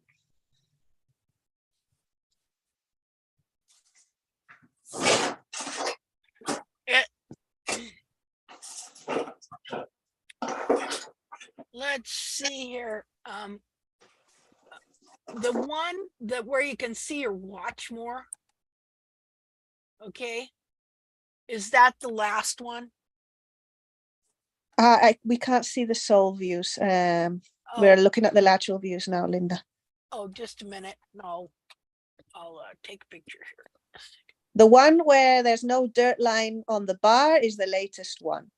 Oh, okay. Because that's the one that I took the. A minute, I have to. Hold on. See, what happens is I have to put the 2 pictures together, and I've put the 2 pictures together and then take a picture of them together to be able to share on here. So let's see. Okay. Hold on. Okay. Now we'll do a share again. Screen. Okay. Okay. So, which one is which now? The one where you cleaned up the. Okay. I see. Well, it could be that you're holding it at a different angle, but you know what it looks like? What does it look like to you? I don't know, Linda. It looks as if the frog is longer on the right side. More stretched out. What it looks like to me is that the heel, and we'll have to compare, but what it looks like to me is that somebody is not muted. That I'll let's see. We got Galaxy Tab with us. Who's that? Hello. I'll mute him. There you go. You've been muted. What it looks like to me is that the heels the bulbs were pulled down more and the heels were curled in. Yes. Let me show you here. And it could be just the angle of the picture. Okay. I could be wrong. Okay, so there's the heel there. And here it is here. It just looks more like, see this here? Here's and it could be the angle. but it looks like these bulbs have been pulled more down this way. And why is that? Because I did the bevel. That could be. And stuff that it created a mechanical situation that weakened that wall. Oh no. So that when the horse moves, he pulled that under more. And so when they're pulling this down, the foot naturally wants to be up, and so the sidewall starts curling in.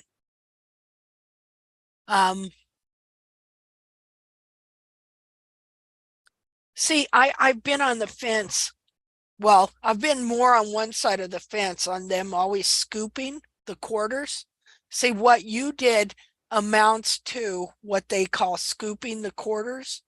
Yes. And they've been doing this for a long time, purposely doing it, thinking that the quarters have a natural arch in them, that the foot has a natural arch, that the foot is arched.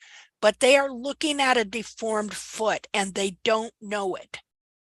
Because when you trim the heels out, the whole foot gets bent in the center, which creates a false concavity and creates a false arch in the side of the foot.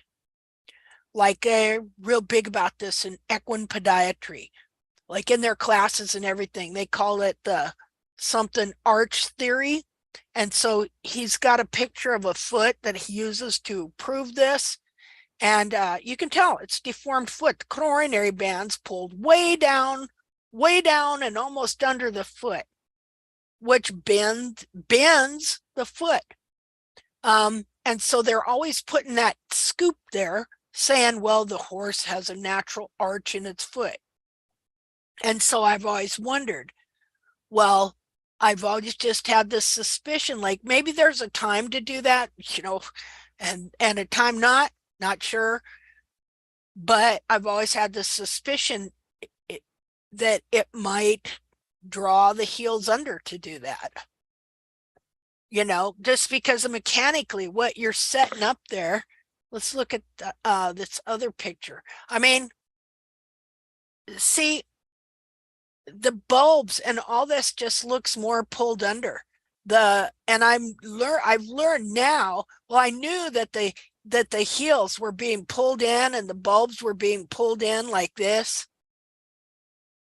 by what they're doing in just ramping the heels, which is forcing all this under. But see, yeah.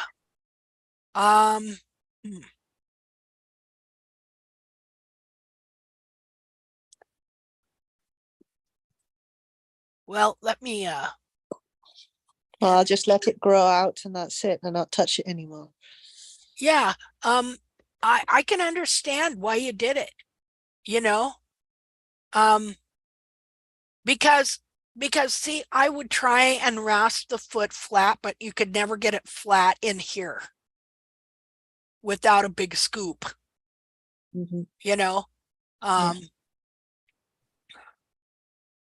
Trying to get a clean white line, find where you had good connection, all of that. Let's see, let me undo this. Well, why is not it wanting to clear? Huh.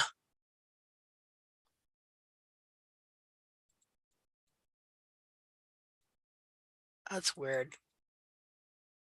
Doesn't want to clear. Oh, okay. Because part of it I was annotating and the other part I was using my own drawer thing on here. Okay, I understand what happened. I was like, why is it not working? Okay, let's look at this other. I want a picture of this. Again, hold on. Get a picture. Yes. Or no. Let's do no. No. Hold on, I'm just getting another picture of this.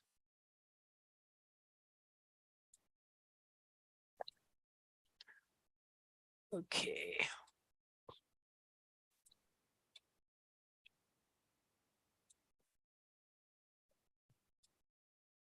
File, save. Yeah.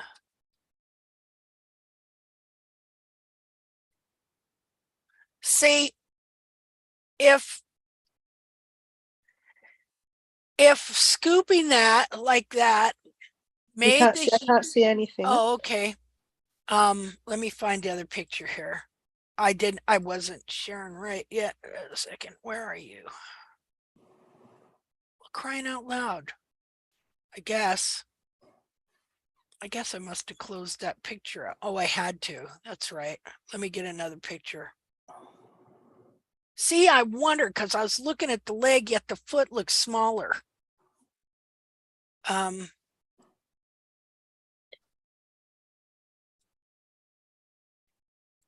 Okay, now let's share again. Share. Incredible that just 5 days we're able to change the foot so much. Yeah. Well, I'll show you a picture here in a minute of my own horse when I did an experiment that went the exact opposite direction. Let's see. Where are you? I got lost in Windows land here. Okay, bring you up here. Share screen. There we go. Okay. Now, at first I was thinking, well, I didn't get them the right size, but if you look at the pasterns on both pictures, they're about the same. Yet the foot looks smaller. Is it just me? Yeah, no, it does look smaller. Yeah. Because what I have learned is that this foot wants to be up. This cartilage, just like your nose, when you press it over to the side of your face, it wants to go back where it's supposed to be, right? So you created a situation here that weakened this part of the wall so that the weight of the horse was able to start pulling this forward, pushing it forward. Okay. And so then, but the foot is wanting to go up. Just a minute here. Let me do it. Annotate. Okay. So this cartilage wants to be up here. So does that digital cushion. Everything in this foot is wanting to release and be up here. Anyway. Okay. But this created a situation right here that the weight on the back of this heel was pushing it forward like this. And so that was pulling this down, pulling it down like that. Well, I don't want to be down. It's down already. It's wanting to come up. There's constant pressure in there, in the foot, in the whole freaking body for it to want to be where it's supposed to be. And so as this was pulling this down, this is pulling this up. And so what it does is it just starts wrapping it around this way so that the foot can pull itself up. And so that's why when we look at the heels, they look more, well, first of all, this did get pushed forward more, but also some of it got pulled around in like that as well. And that's why it don't take much to look smaller. What they got 5 inches there, if that. And so this looks steeper. Yeah. See, than this one here. Well, I got the other side there, but well, that's interesting. I guess I guess now see when I do, let me undo all this. When I do that chunk thing, I don't take out any of this. Okay, what I do is I'll come in and take a chunk out in here following a growth ring up and go like that. Yeah. But I don't really do the sole or anything either. Now I did that to a hind foot. So I'll go out and take pictures today, because I did about a week ago, of how that might have worked out on my hind foot that I'm working on. Let me show you a picture of that. Hold on here. Okay. No, but the reason I did that was because of it was flared out. Yeah. You know, so I just beveled it to the white line, and it created that arc. Yeah. Yeah. That's showing you how bent your foot is. Yeah, it was sticking right out, and it was really separated from the wall was separated a lot from the sole. So what I wanted is just to make it be stuck together. So I beveled it, and that's what I created. And I don't know if I should have done that, or should have left it carry on separating from the wall, from the sole. Or well, it's going to be separated no matter what. Ultimately, you still got separation, even though you did that, because none of this, the foot is bent there. The horn tubules are not in the right spot there. There's just all this mechanical stuff going wrong that's causing the separation. And so you just won't be fixed like that. The only way it'll be fixed is when you restore the heels, the foot lifts up and finally goes flat, and all these horn tubules come back into alignment with the inner foot. Then they'll grow down from up here. They will connect with the sole here, about there, and then they will grow with the sole together to the ground. And then you will not even be able to scoop. Well, I mean, you could, but you would have a clean white line, yellow, white line, whatever you want to call, all the way to the foot. The reason you can't get it here is because the foot is bent in the area where the wall is connecting with the sole, right? Is supposed to connect with the sole here. But it can't. It can't, because everything's messed up right here. The foot is bent internally. And so nothing is working right in here. So you're going to have either flare or white line separation or something. But I totally understand what you did and why you did it. Because I remember doing the same kind of stuff, trying to fix that. So, so this is good. We kind of established something I was thinking and wondering about, because I know when we first started the group and stuff, I had a couple other people doing hoof chats, and this one gal, great gal, but she always wanted to teach people to scoop the quarters, because that's what we're taught in barefoot trimming, because the feet are bent, right? And I was just always like, I don't know, and maybe there's a time for it too. You know what I mean? Like once you have more heel in, and because I've done some things like this as well, okay, so I'm going to show you a picture here. Let's see, where am I going? Clear all drawings. I'll see if I can find it. Oh, just a second. Linda, can I just ask a question? Oh, sure. I think I've missed something along the lines, because I am similarly putting these little scoops into the horse's hoof. So now I'm thinking, oh my God, I should not be doing this. Can you just go over where really we should rasp to? Because I only ever use a rasp and a knife. Well, that's a hard one. Should we literally take it as far as like the white line all the way round, or? Well, you can go to the water line. I'll go to like the white line some places, or you know what the water line is? Okay, yeah. I'll go in that far. Like, okay, if I had more heel, I might do more of a bevel in one area.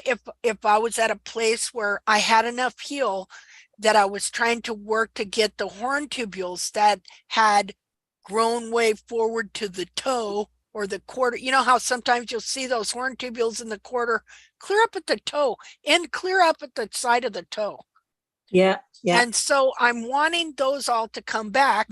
And so, but before I can really get that to happen, I have to have more heel in. I have to have more parallel horn tubules at a higher length going back to the heel in order for me beveling that wall to get it to be able to pull, to have the strength from the rear, and how it wants to pull back in the front, to when I bevel it, for that to drop down and pull back.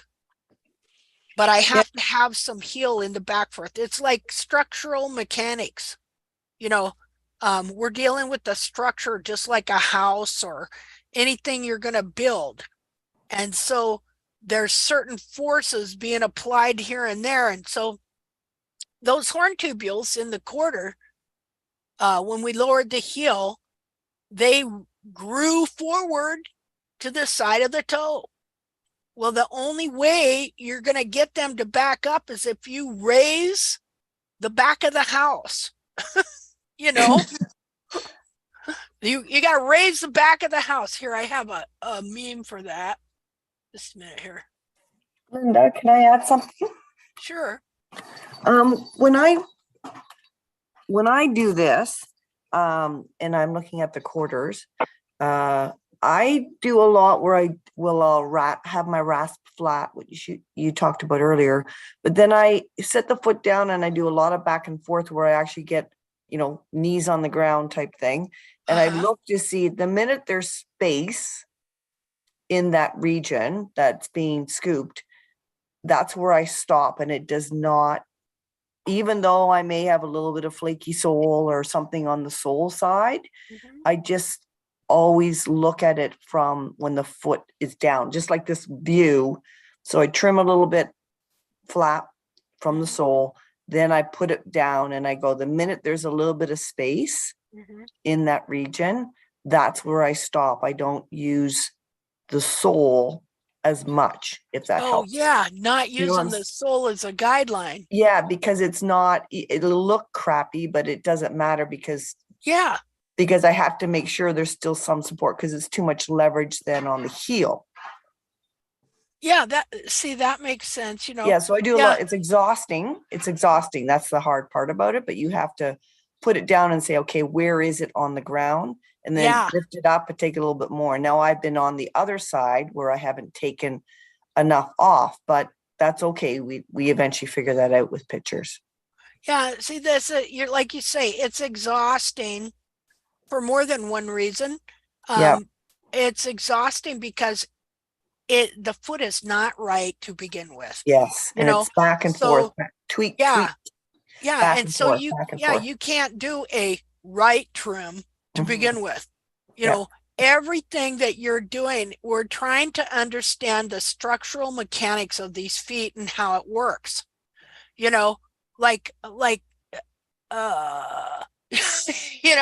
And so whereas they say, well, we go by the live sole plane.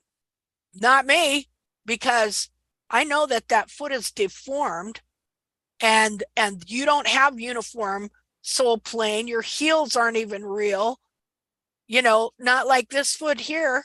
See, this horse look at back here, how he was elevated in the back. There is no scoop in his foot. See, because there is no scoop in the real foot. There is no arch in the real foot. The only arch is that part way under the foot after you get past the sole ridge that moves in towards the frog. But in the side of the foot, there is no arch. And so there is no scoop. Now here, of course, this horse wore his feet out, but this horse doesn't even have much of a scoop or arch there. And so on these wild horses, you will see a tiny bit here. And the reason for that is because they're constantly rolling back and forth. back and forth. They roll over probably even more back and forth than they do going forward or forward. What, like, you know, normal footfall forward. Why do they roll from side to side so much? Because the grass is sparse. And so they're in one spot. And so not to waste any motion or energy, this horse, he's you know, got his head down. He's got a little sparse piece of grass there. He kind of looks over to his left. Oh, over there about 2 feet more, there's another piece. He kind of rolls over that way and gets that and comes around and, oh, there's a piece over the other. Well, I'll get that piece. He rolls over that way. So their feet are rolling from side to side as they graze more than they ain't just going straight forward, you know. And the least part of the hoof that is worn is the toe pillar right there. So even the really good feet like these of a wild horse, they can have just a little tiny bit more wear right here, which works out good, because then otherwise this area would grow too high and too long and start shoving up the hairline and then start flaring and pushing forward and deform the foot. So however they're made works out real good. But see, that's a really good idea what you're talking about there.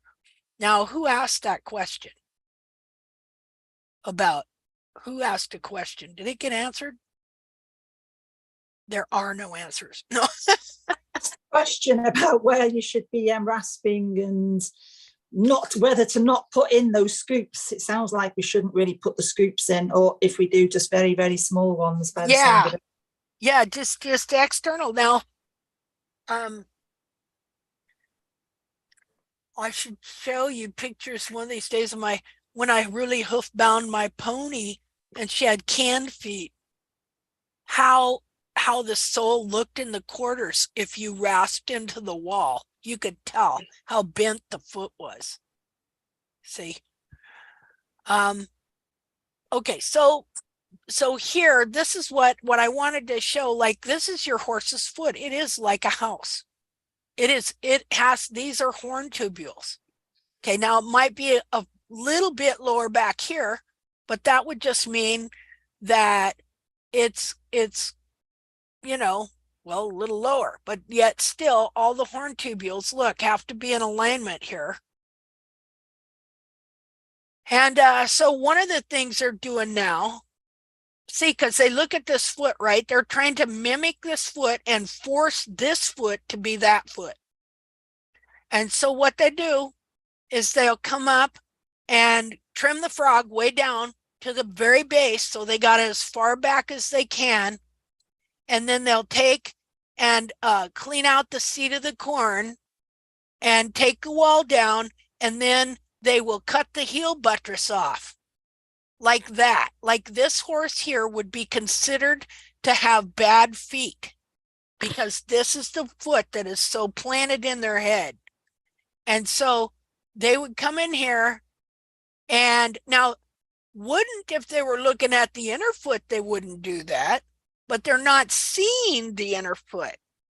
Okay. And even the person that that this foot technically was dissected by, he trims like this to try to get this foot.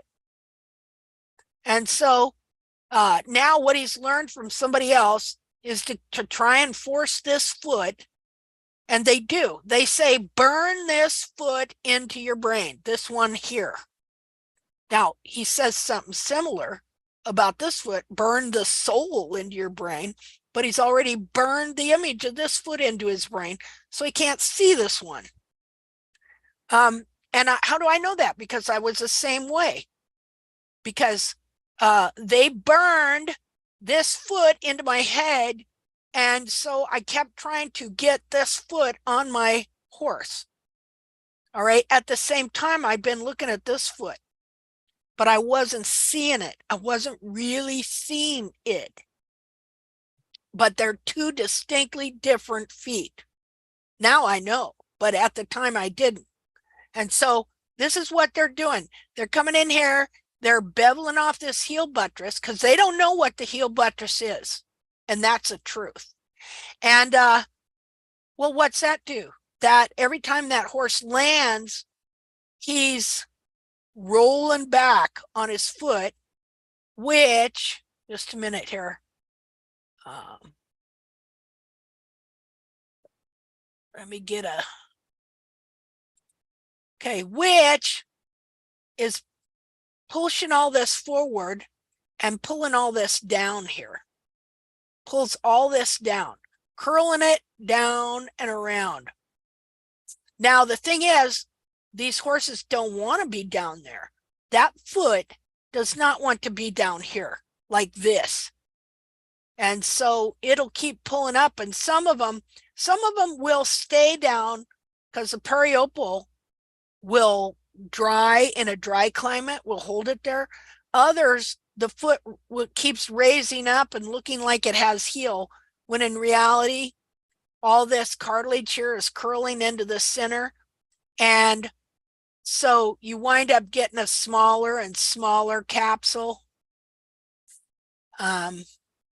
But they're like a house. See, they have a structure, and if the structure is damaged, if part of it gives out, like we're talking about, where do you bevel so your horn tubules can come back, right? Well, if your horn tubules right here, let me get a thicker deal here, just a minute. Oh God, I'm lost.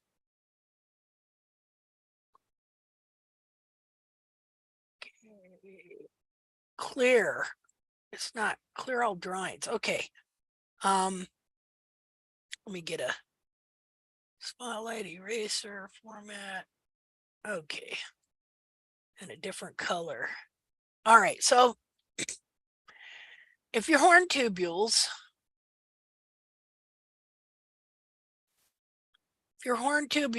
are like this. Okay. But usually, usually on a domestic horse, you won't have it quite like this. Like this horse seemed to wear pretty evenly, so that her horn tubules in the quarters were kind of like this. It's back here where things started going cattywampy, back there. So, but if your horn tubules are on a domestic horse are more like this part here grew up to here. And that's what you have. Well, how can you get these to kick back? Because see, they've got to kick back. They've got to come back to here. And so as long as you just got these short heels, they can't do that. But if you can raise this area somewhat here, okay, then if you come in here, okay, this would be a bevel. Okay, if you beveled it, you took the outer leverage from the ground here, you reduced it up like that. Well, there's a constant pull on it to want to go back to where it's supposed to be. And so when you come in and you bevel it, just giving it some room, it will fall back like that. And you can come out in a couple of days and go, wow, I thought I beveled this foot. Where'd the bevel go? Well, see that wall that was forced up to here, and this is why you haven't got clean, you can't get a clean white line in the quarter, because the wall that should be in the quarter is actually up here a lot of times. Or it doesn't have to be clear up here. If it's supposed to be there and it's there, that's anatomy. It's not supposed to be there. Like this horse here, everything was a place for everything and everything in its place. See that? So Linda, Yeah. If you've got very small heels at the moment, obviously we want to get better heels. Should I think about more beveling around the toe and the toe quarter rather than doing more at the back. That's the way I'm thinking now. Well, I mean, you could, but you also have to be careful that, you know, see, here's another thing that goes on. And that is if your toe's a little forward, okay, or if you start taking back a toe very much, then it will start bending from the front. See, it might, and it's going to bend your foot in there. Like here's your coffin bone. When you start taking the toe back, depending on where it is and where your heels are, okay, if you haven't got much heel and it's down here, then what happens is that toe, that dorsal wall is going to go back. Irregardless, even if it's in the right spot, it's going to go back. It's going to go back like that. And then what it does is it, like here's the inner foot, that it's going to push this toe back here. And then it's going to bend your foot from the front. Now the foot is already being pulled down and bent from the rear. Okay, if you take too much toe, or the foot is not ready for it, it can start bending it back this way. See, and of course that is creating that arch. Oops, wrong deal. That's creating that arch. Once, I mean, where's this part of the foot go? Well, yeah, you stupid thing. Then the foot starts to bend like this. And so that's the only thing you have to really watch. If at all possible, you do not want to bend the front of your foot back. You want the wall to grow down and be nicely connected. Okay. But if the foot is already bent, see, that's why I'm kind of a firm believer to a degree in growing the back of this foot out and not always worrying a whole lot about this, but yet managing it, but just not trying to totally correct it.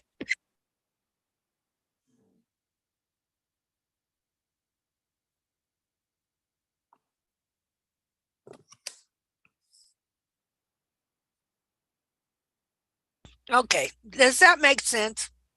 And I would have to look at your foot to see, well, where is your toe? Exactly. Like, do you know exactly where it's at? Yeah, it does make sense.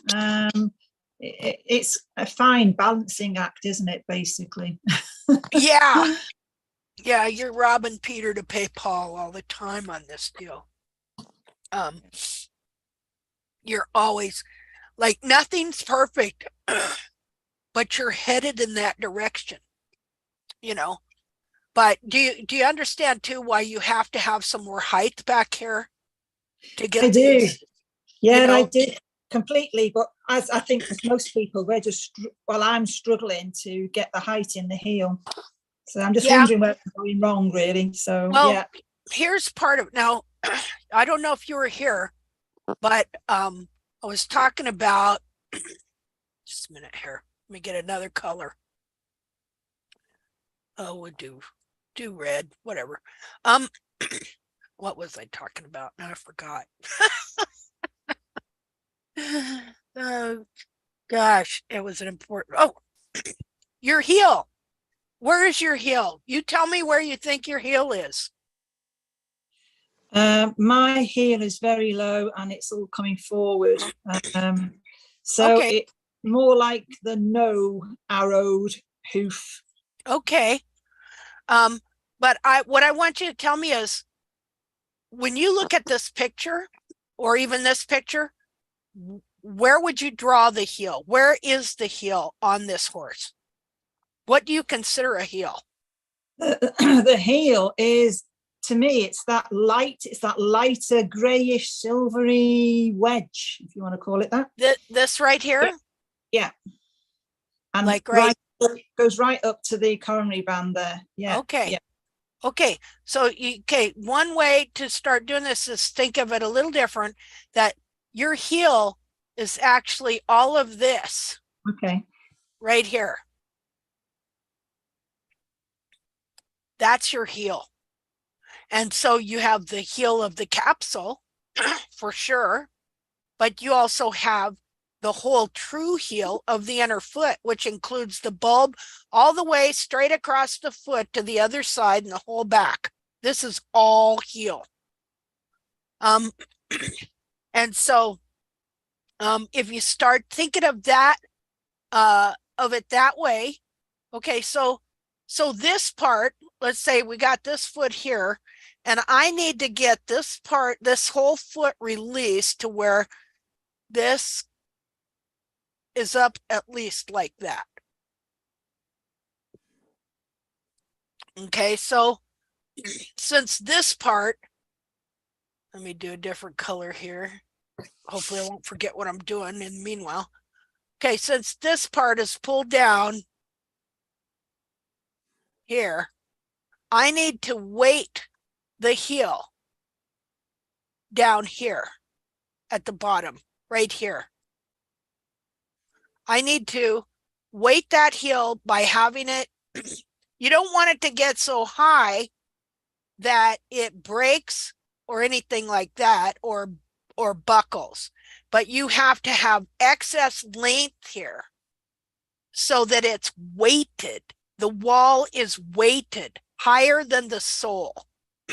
And the reason for that is your wall is growing down from the coronary band that's been pulled down here. Okay. So if you weight this wall, the growth will be encouraged to stay up here and not grow down and out the bottom where you trim it. You have to trim it off after so long. The growth is encouraged to stay here. And as it grows, the foot rises up and you add capsule wall in here. And so a lot of times, if you're not weighting the wall here, then you're not going to get that growth. And a lot of times, if you are weighting the wall, you don't think it's growing because the growth is staying up here. Let me show you a picture here.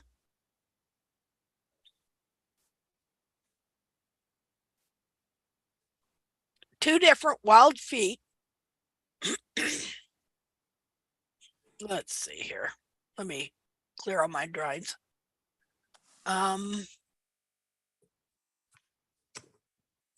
Stop this annotate so I can get into the pictures.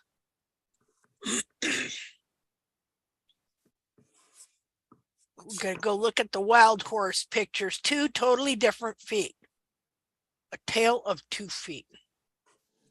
I wish that Jamie Jackson would have found this other foot. We wouldn't be here because they'd have figured out how to do that. You know, they would have figured it out.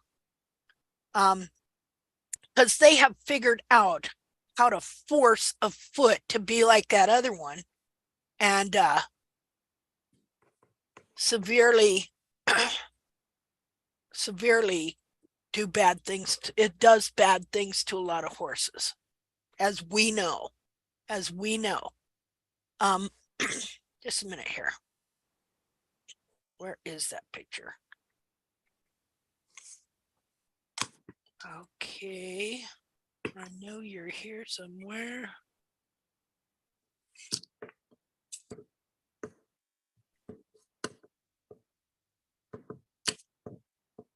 Oh, usually I go right to it and can't find the other one. Well, we'll just start here. We'll just start here and go through them till I find it. Just a minute.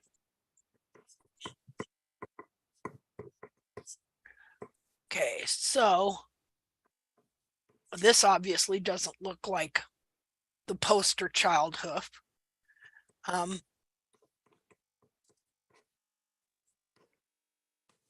Okay, there's that 1 foot right there.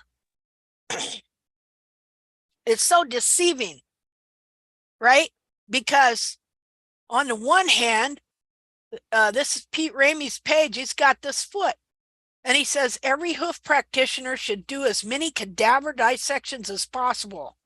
This is the best way to develop an understanding of the internal structures. That's exactly what I've done. Unfortunately, they got their understanding from that one horse that wore its heels out first, so that when they do dissections like this, they can't see what's really going on. They have that other one stuck in their head, and which I did too. I had both. And you can see here, he doesn't even know where the cartilages are. This was in 2006. He probably knows more now, maybe. This is definitely not that Jamie Jackson poster hoof with 1 centimeter heels. Okay. Okay, so this foot here, remember I was telling you they wear their foot slightly more right here?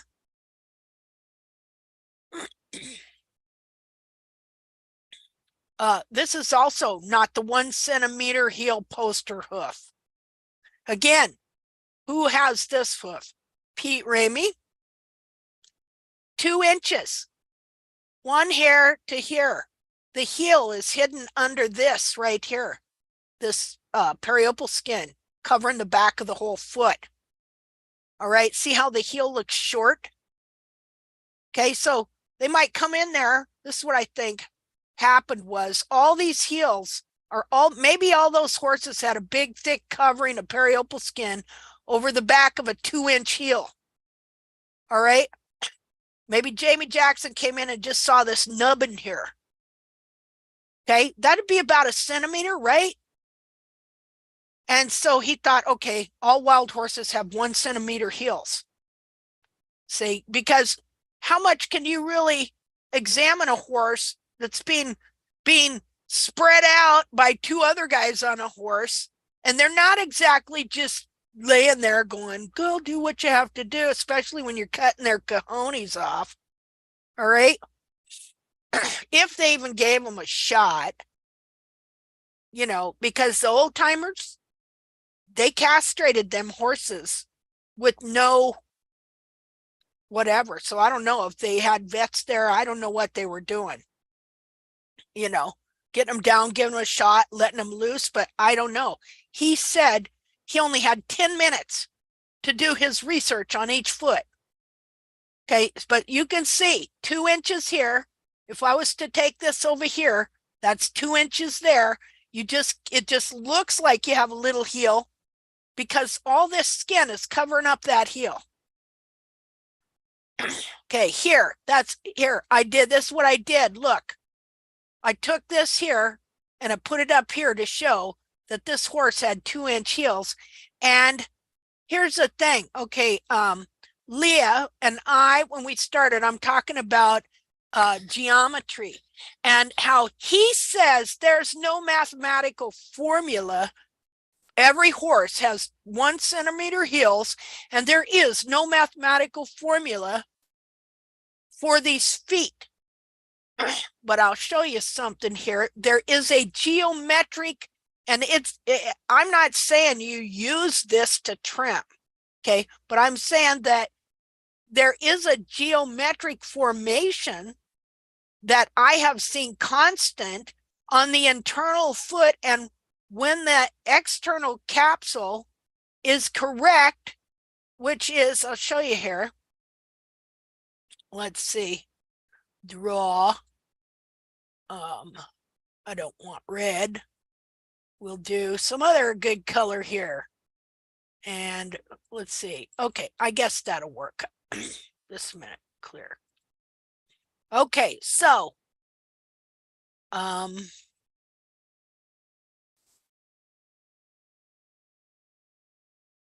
Okay, so here's the coronary band on this horse. Right here. Wait a minute. Let me redo that a little bit. Right there to right there. Coronary band groove is right here, and the heel buttress is supporting the back of this foot right here. Okay, so let's go down to the heel right here, and let's draw a straight line up. There. Okay, you see how we have what you might call a rectangle right here, right? That's the inner foot. So you have a rectangle, and then you have kind of a, well, what is that? A triangular shape. Okay, but we know, of course, the foot is round. So in reality, it's like a moon, like a half moon type shape. But you see how this part, okay, so, you know, how high are heels supposed to be? You know, you look at this one, this is a capsule though. Let's do this, just a minute. Let me get a different color. And see, I'm not saying, okay, we're going to take this geometry and we're going to make everything just this way. No, because it's a living being. And so we have to know the anatomy of the foot. But can there be semi-patterns to it, maybe? Yeah, but we don't want to force a pattern on the horse, but we can see constants in anatomy and the way it's shaped. See, I'm not into that golden mean sacred geometry with stuff on a living being. Too many people got into hoof trimming and tried to take their spirituality into it. Okay, now I believe in God. I believe everything that Jesus did, right? You know, I believe he had miracles, he cast out demons. I believe in all that stuff, but I'm not going to put that on my horse. I'm not, you know, this is earthly. This is science. All right. I'm going to go by my observations in the earthly realm. Yeah, I've been seeing too many people get into spiritual stuff and try and force it on the horse. So let me see here, just a second. I was looking for another color. How come this won't do that? Oh, here we go. Okay, what other color should we use? Well, let's use blue. All right, so the heel on the capsule here, as we look, is, okay, oh, wait a minute. See, we've looked at the internal foot. Now, this heel starts growing from under here, right here. See, it supports the back of this foot here. It doesn't grow up here like the rest of the capsule does here. And so there's your heel. And so now let's draw a line up here to the wall. And we'll go up here. Oh, come on. Oh, undo. I'm running into stuff with the mouse.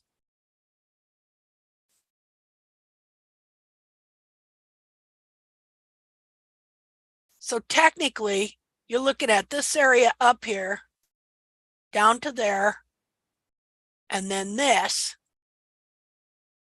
right here. See, that's about 2 inches, right? Right in here.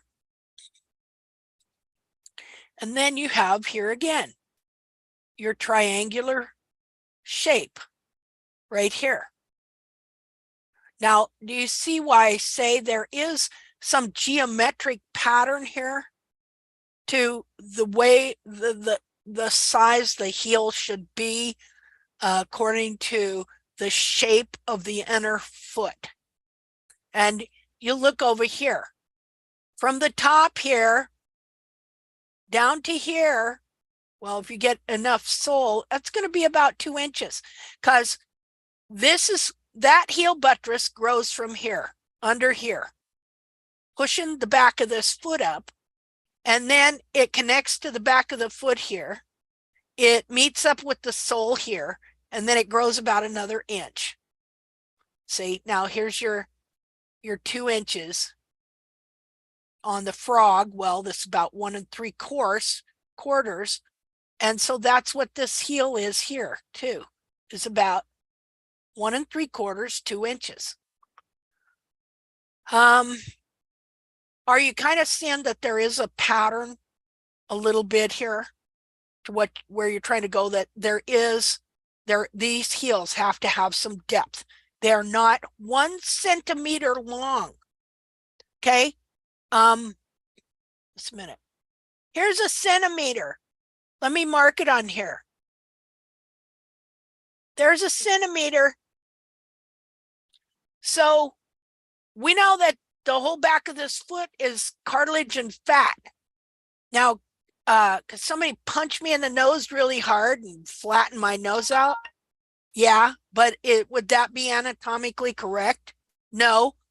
So is my heel supposed to be that long? Would that heel work on this wild horse?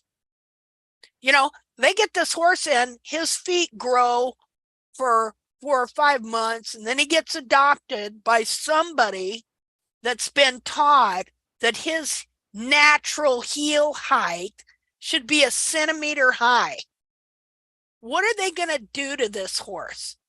You see how there's no possibility here that this foot on this horse should have a 1 centimeter heel.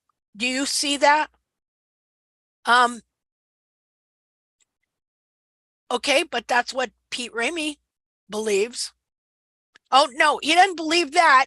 He believes he determines heel height by the way a horse moves. That's what he said at a farrier symposium, which I know that ain't true, because I know he's doing David Landerville's heels, which they would come in here first thing. Just a minute.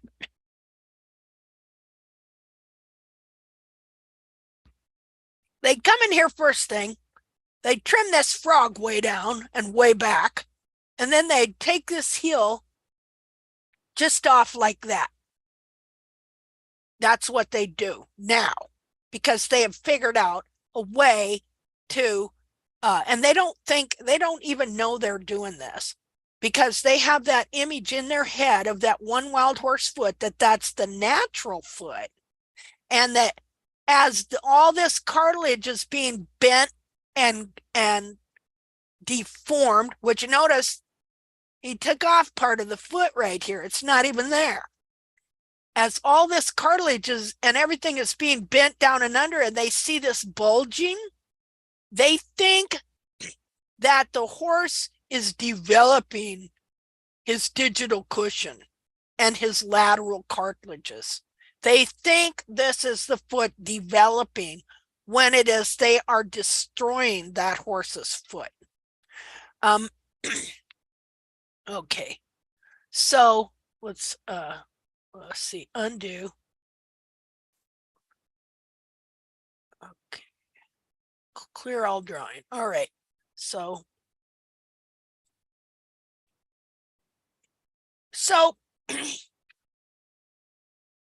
let's keep going. Yeah. Okay, so they come in and look at this and say, well, I got to make this foot look a certain way. This horse wore its feet like this to where it pulled the cartilage down. And look at how it's got a scoop in it. See, but this is a deformed foot. This foot here on this wild horse is anatomically correct.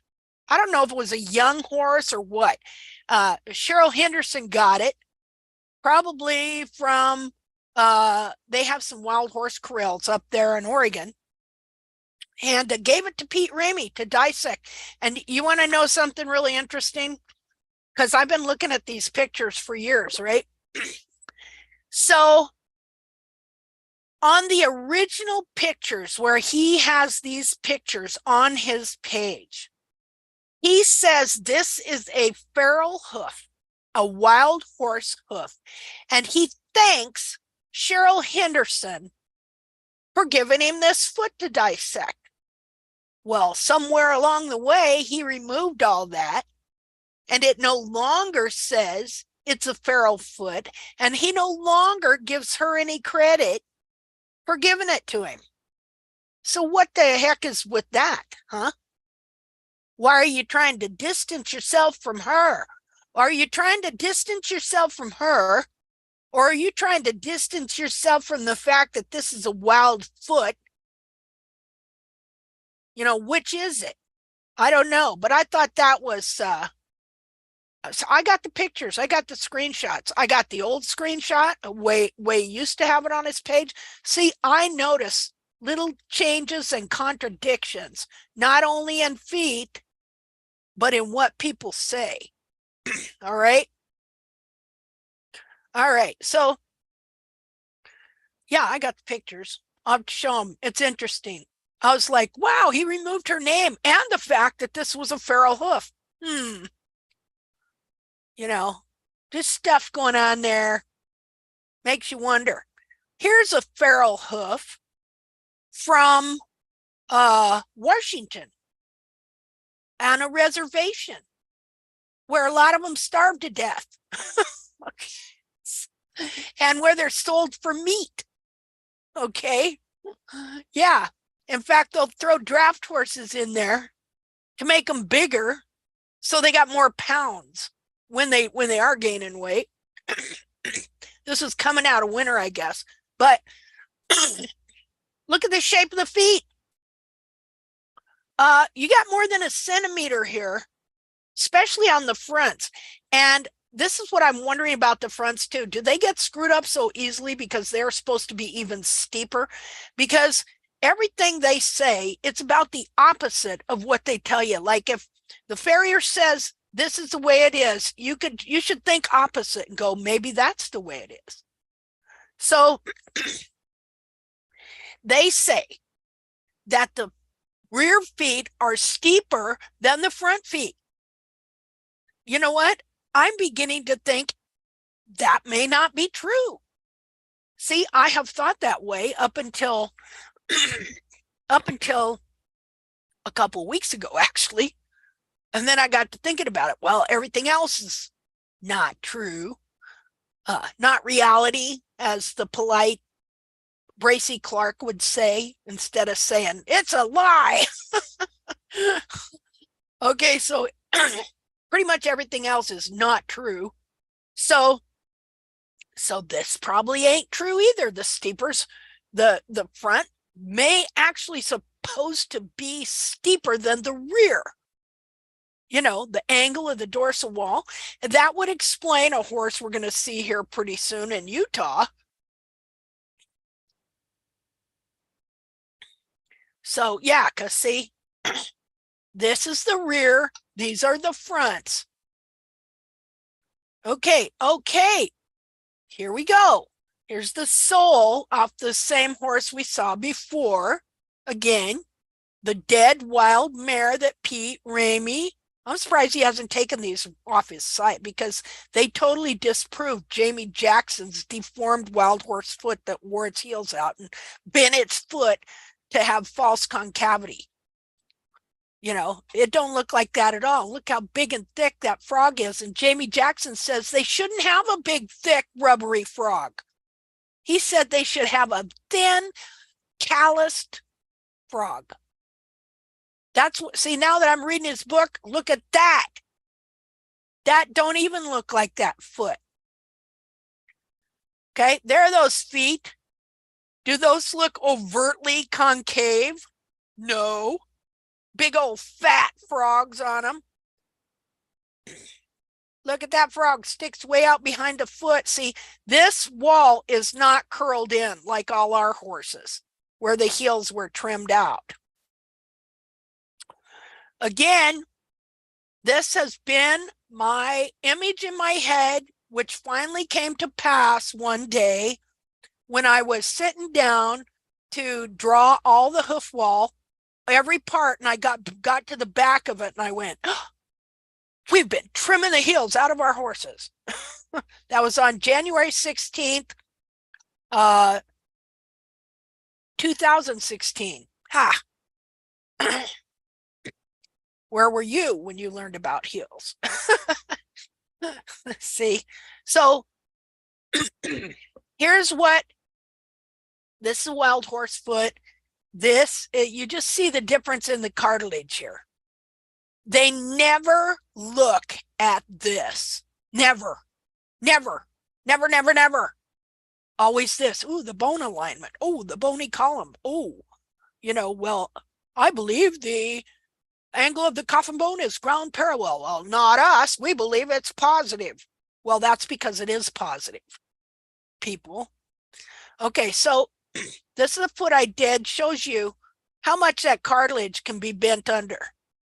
Right there. Change the whole dynamic of the back of this foot. They never look at that. Okay, so here's where I put these together, trying to wonder if, like I say, when did I find out about heels? Was on 1/16/16. But I had been trying to grow heels for about a year. And the reason was because I knew the horn tubules in my heels were run forward. And so I knew I had to grow up the back of the foot so that these horn tubules that had grown way up here could kick all those back. And then I was going to lower the heel again. Because even though I saw this, I didn't see it. Okay, I didn't see it till after this. So Gene Ovanek's study, which everybody should read, which unfortunately does not work. Why doesn't it work? Doesn't work because as you trim, now this wild horse's foot, everything here would have been right on, everything he studied right on. But what he didn't know was that as you come along now with Jamie Jackson's trim, or you just do the standard farrier, taking the heels back to the base of the frog. Where's the frog down? You take the heels down a little more each time, or if you're trying to get that 1 centimeter heel, you're really working on it. And so this area between here, this 2/3 of the foot here, gets shorter. Just a minute. I'm lost. Oh, let me do an annotate here because I want to show this. Okay, so this area here, or well, that ain't even how I did it. Wait a second. So he looked at the base of the frog. I showed you that one picture, that one wild horse, where you could see the frog way back here. Let's see here. This one. See it? These are the kind of feet that he studied. And so he took board imprints. Now, we're not talking about Jamie Jackson. We're not talking about Pete Ramey. We're talking about Gene Ovanek, who studied wild horse feet in 86 and 87. He developed natural balance shoeing concept and trim out of it. And so in his research, all those horses, the very base had frog support, like what you see on this horse here. Now, these bulbs are not curled in like this, like all of ours. These heel buttresses are straight. You see that? They're not curled in like this. So the capsule fit the horse. And so it had frog, the very, very base with the fully correct foot, fully sized capsule, had frog support back here. Okay, now he looked at this right here. farriers think that feet are supposed to be only concave. They do not know that these feet were meant to grow this sole ridge. See this sole ridge around the whole bottom of the foot? Convex sole ridge around the whole. So because they believe certain things, then when they look at the horse's foot, they make interpretations that are incorrect. So an interpretation he made that was incorrect was the toe is hard and calloused, because he saw this buildup in the toes. And he didn't know that there was a convex sole ridge there. So he assumed that it was a callus. See, he really thinks the feet are concave. There is no callus there. There is no sole ridge there.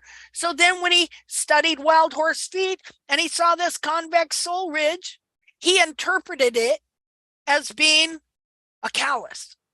Well, it's not a callus. It's a whole convex sole ridge around the whole darn thing. And now because they wear the pillars less, because that's just naturally a part of the foot they turn less on, wear a lot in the quarters, wear a lot at the toe and the heel. In the pillars, they wear less. So when he took board imprints, he got an imprint back here, he got an imprint in the heels and each side of the toe, so he calls them pillars. Okay, so he did horses there for 2 years, and he come up with this study where he got this idea. Just a minute here. Okay, there we go, not perfection. So just a minute here. So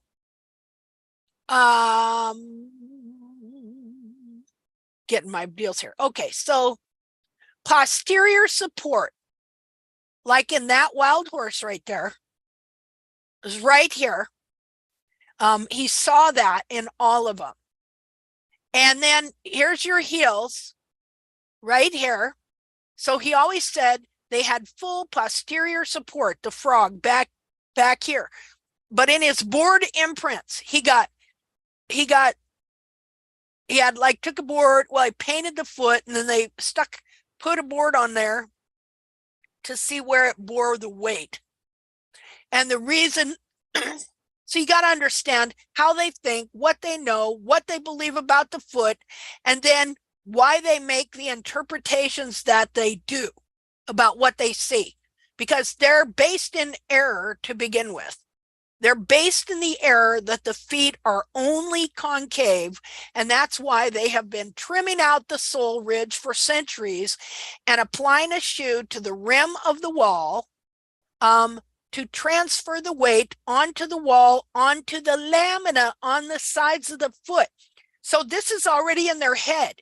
And when you read his study, you can see that he's nervous about saying this to other farriers. You know, and he says stuff like, you know, it was a scary thought to think that the horse might bear weight on something other than the wall, is what he's saying. Because they teach that, it becomes dogma. Okay, you might, you think of like any religious dogma that people would persecute or kill you for. All right, because, Christians did that to each other. Muslims do it to each other with the different sects, S-E-T-S. Different religions persecute each other over that stuff. I tell you, that's just what farriers are like. Boy, you go thinking any way but what they've been thinking for 200, 600, 1,000 years, and they're on you. See?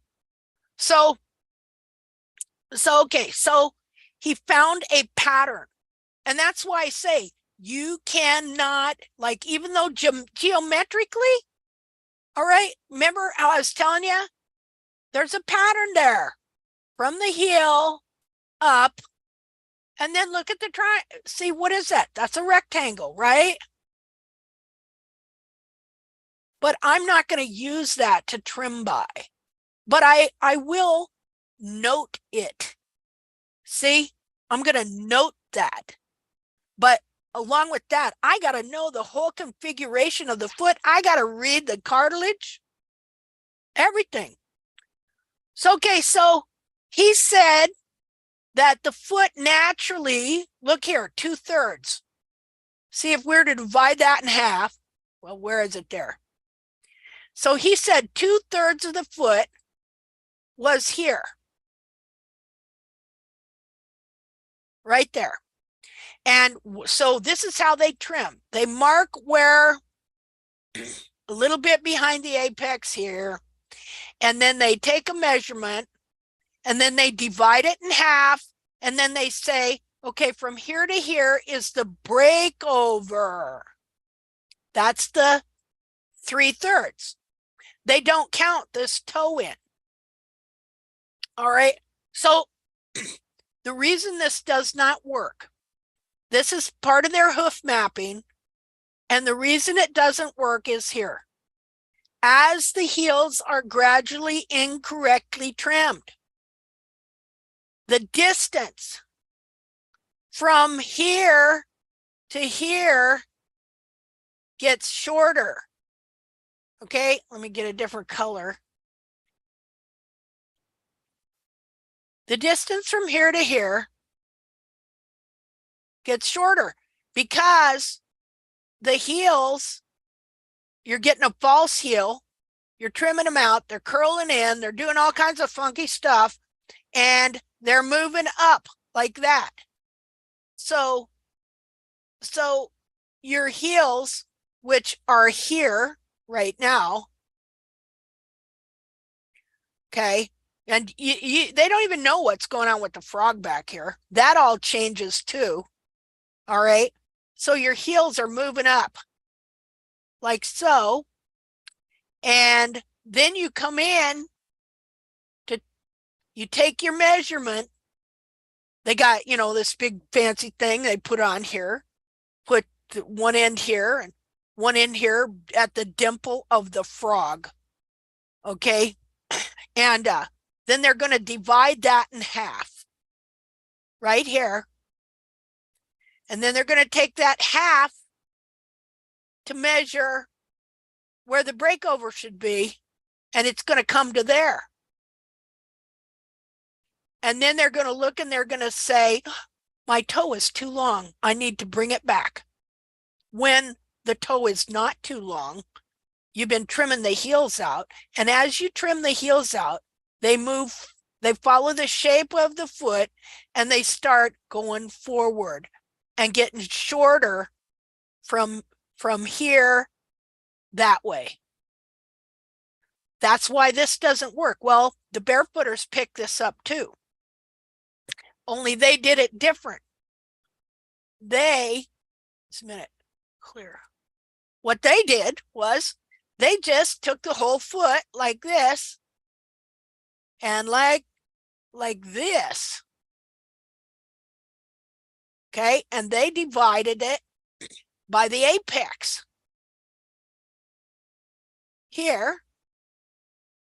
And so this would be about in the center. So it works still. Look, you got 1/3, 2/3, and then you divide that in half to get your toe length, which is right in here. See? Well, again, why didn't that work? Because the heels move as you trim them out to try and get your 1 centimeter hairline or your whatever it is you're trying to get back there.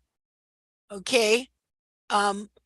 What happens is, let me do a different color. We'll do red. Is this area here is not working. This area between here and here, this gets shorter. This gets shorter. So now I've trimmed my heels out up to here. Here, we could do it like this. Well, anyway, I've trimmed my heels out up to here. Then I measure this in half again. And oh my goodness, look how long my toe got. All right.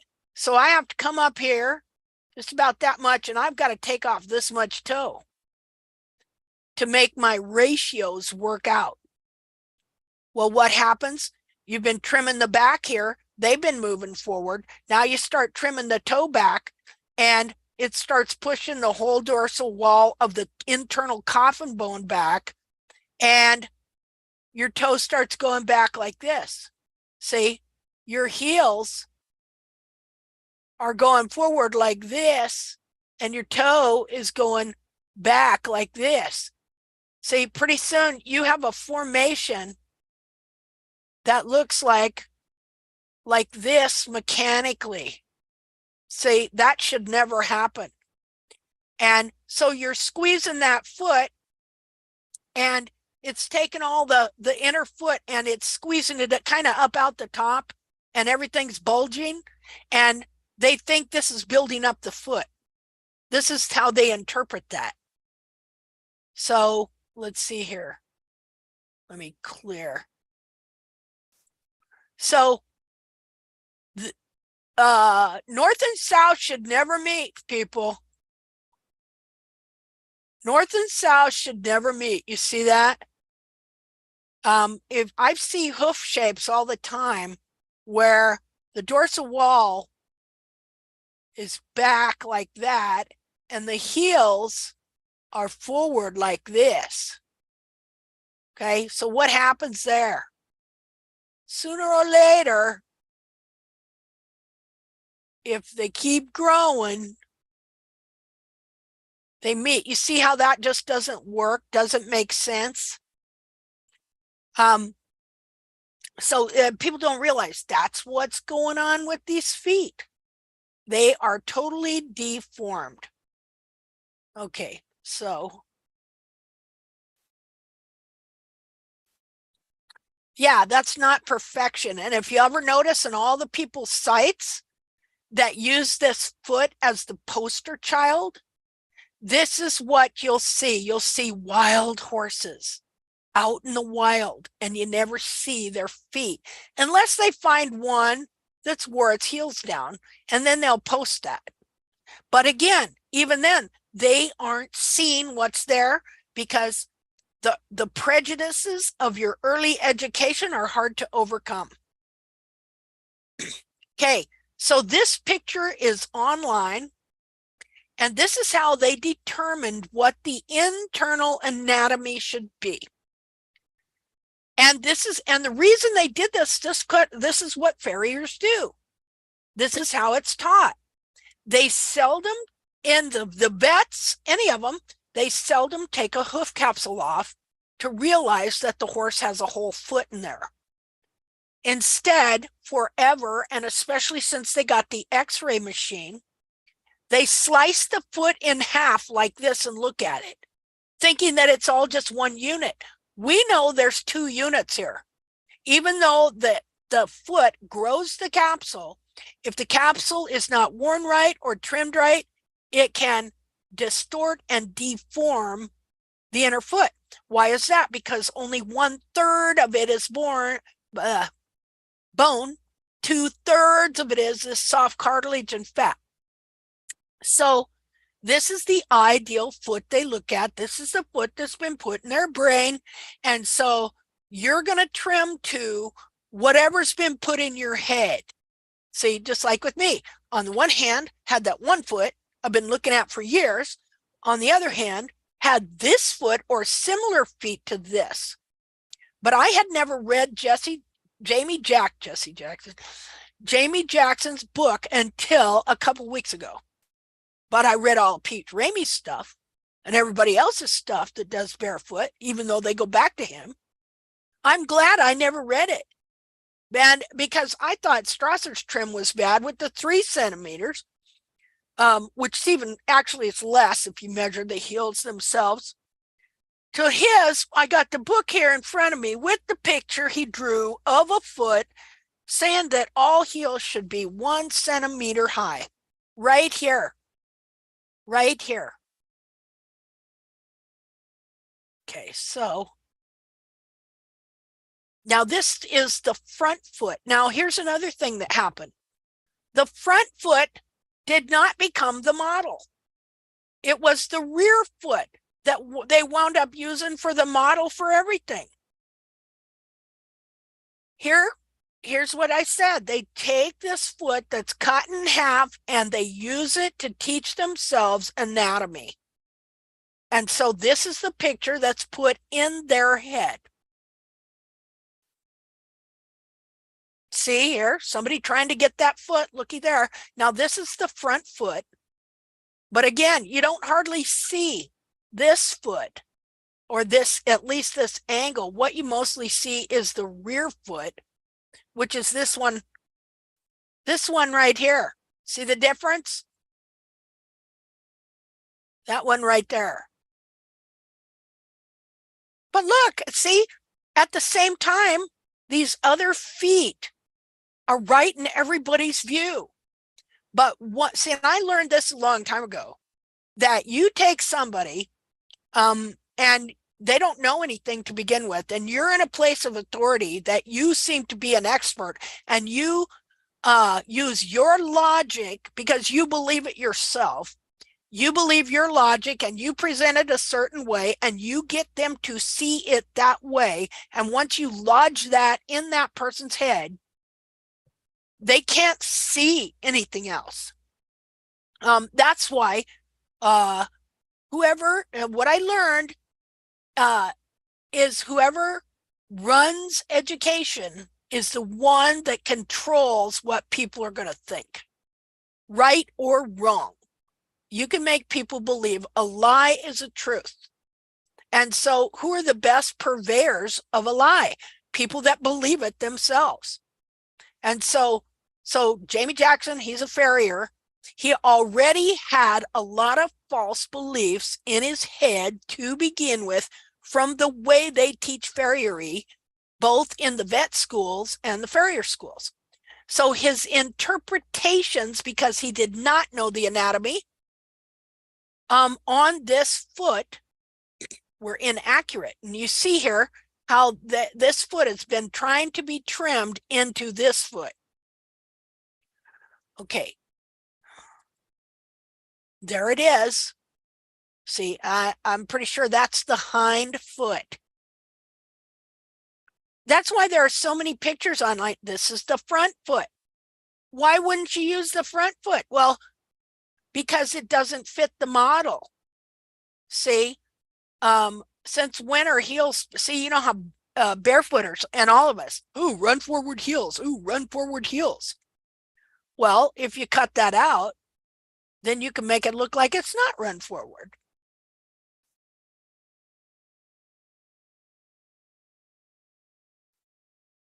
Okay, this guy is a wild horse in Utah. Look at his feet. Remember that mare we just looked at? She had those real funny looking feet. They would think these are club feet. They aren't club feet. Okay, we're just not used to seeing real feet. See, because every foot is deformed. Yeah, we look at that and go, well, I don't know about that. Well, why not? I guarantee you this guy, he's stout, sturdy. I'll tell you what, he could dig those feet in. And, you know, Morgans are supposed to have feet very similar to this. That's why Morgans also had a lot of pulling power because of how they could dig their front feet and push off. If you got long toes out here, you cannot push. See, push with those feet, pull heavy loads. Got to read, Justin Morgan had a horse. So you see his hairlines are almost straight across.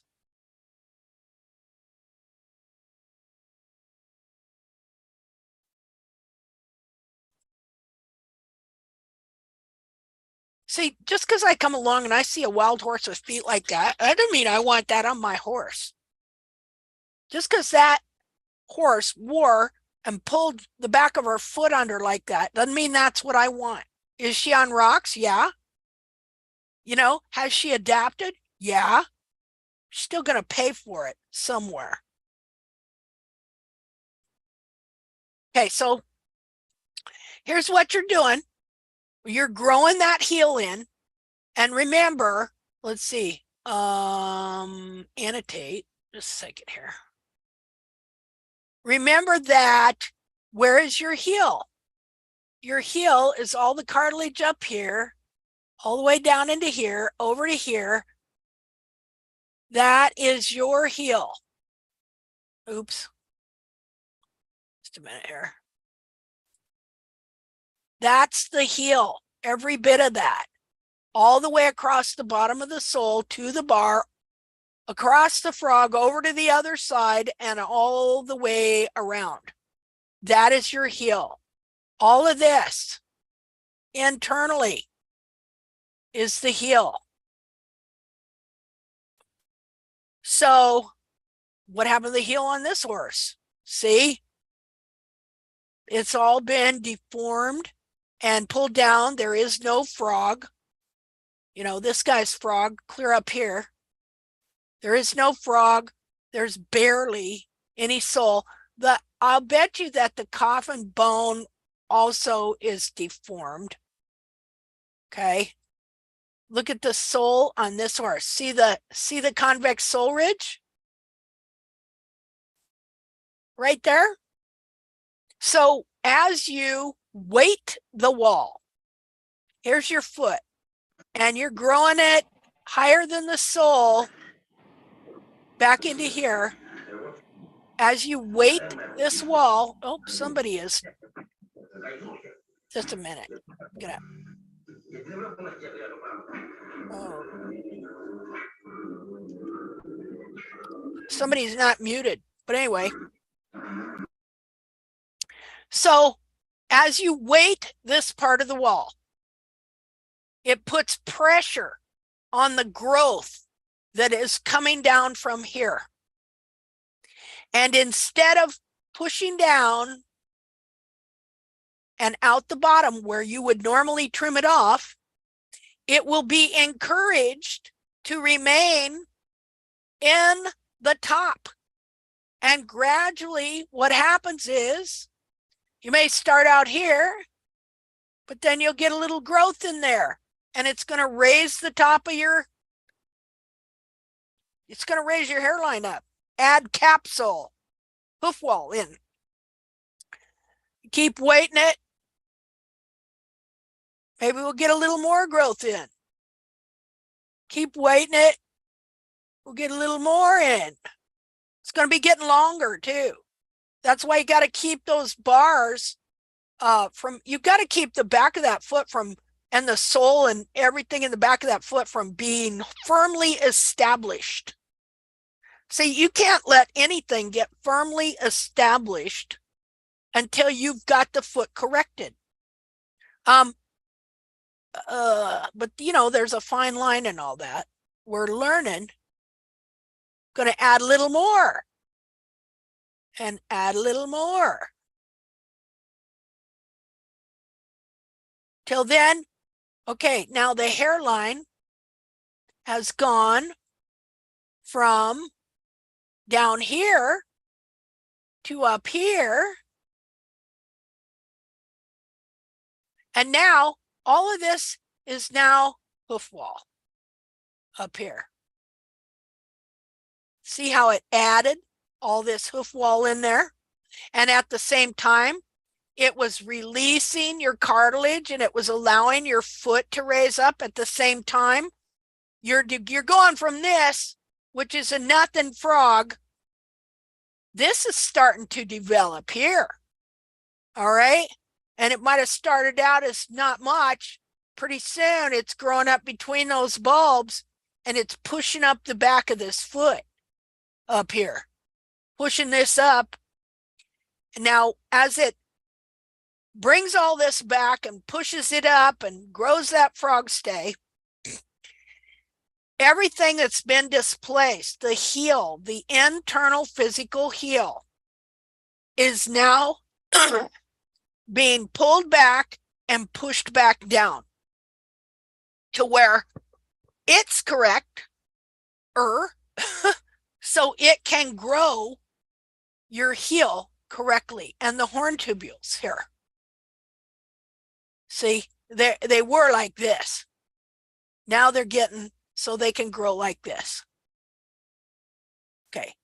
Now, if you had a longer toe and forward horn tubules, you know, there'll be times when you're able to get them to start moving back some, but until you get some heel, sometimes that's going to be kind of hard, and you don't want to overtake the toe back, because then you're just going to bend the foot, and I don't think that does any good. I don't think it does any good if you go from this to that. Okay, just because it's not on this foot, because he wore everything pretty even. Okay, but if your quarters are like this, I don't think it'd be good to start taking the toe back if it made your toe push in like this and just bend the inner foot in. So this, but I don't know the exact condition of your feet or where exactly they are, or if some of that could be done, because see, every trim is different in that you're looking at that foot, you're seeing, you got to know where you're going. You know, where are we going? You know, we're going to a basic, kind of at least a basic type of form here to a degree, where we got some heel, but we also got nice full cartilage up here. We're getting frog stay, but see, there's not a one formula fits all. This is all this stuff, this drawing is semi-mapping, you know, and the mapping is just to help you kind of get things into boundaries. It is listening to this stuff and thinking about this stuff, which has to do with structure and anatomy of that internal foot and why the capsule has to be a certain way, not 1 centimeter heels, that we learn the details and you learn to read what's going on with that foot more, so that then when you are trimming, you can make decisions based on that. And they're not always going to be right decisions, because this is what we are doing is a whole new science. And it is a whole new science because it is a whole new true understanding of the true anatomy of that foot, which is the inner foot first, undeformed, and then that capsule must fit. And so we do have some examples of that, but obviously there aren't many because feet get so easily deformed. It's like Bracy Clark, that vet, he has a picture of what he called the natural foot. When he said the natural foot, you're meaning the true foot. Nature does not always develop the true foot of the horse. It destroys stuff. And so he had a picture of what he thought was the natural foot. And of course, that thing, the frog was pulled under and the side was flared way out and stuff like that.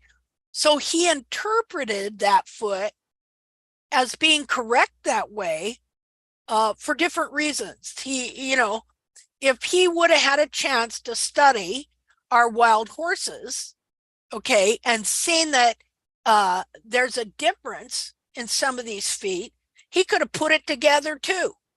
Oh, okay, this one wore its heels out. Let's look at the inner foot. See, the inner foot is the key, and yet many inner feet are deformed. So you could have a deformed foot like this, take capsule off and look at it and go, yep, that's the anatomy, when it's not. It's a deformed foot. So, just a minute here.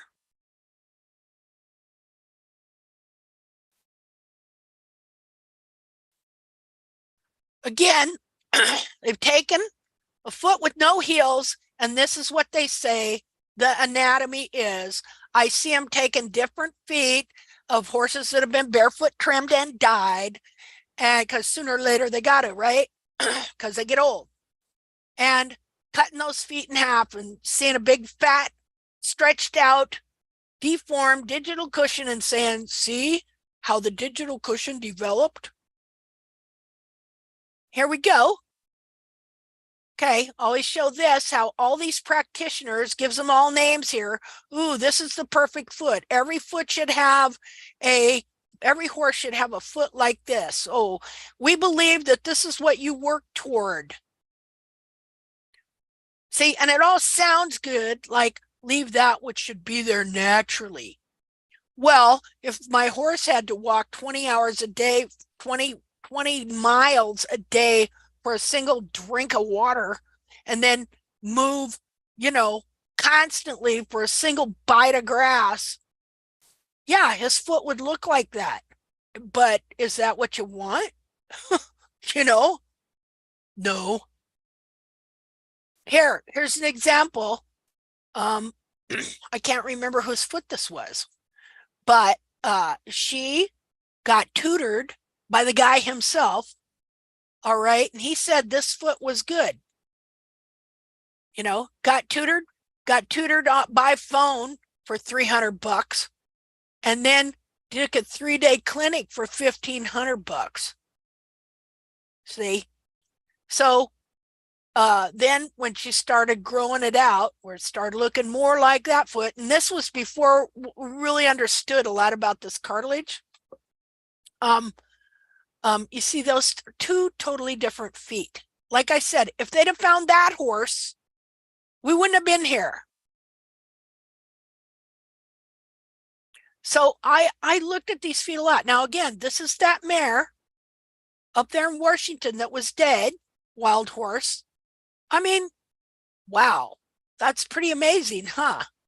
Does that mean I want my frog to look? Not necessarily. I'd take that foot any day, though. You can bet high up here is a big old frog stay.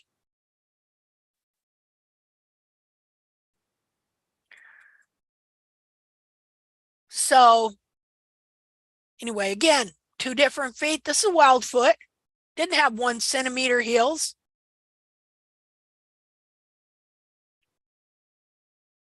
See, now this horse still had good back feet, that mare, and they could be shrunk up like this due to the fact she's dead and the cartilage shrinks. But I still don't want my horse's coronary band to curve around back behind his foot necessarily. So I'm not going to look at that and go, yeah, okay, I'm going to make my horse's foot do that. No, I want it to mirror and follow what I know a true inner foot is. But still, it's a beautiful foot, is it not? I mean, I'll settle for that. I'll settle for that too. And this wild horse obviously didn't have 1 centimeter. Now, right here is the bulb.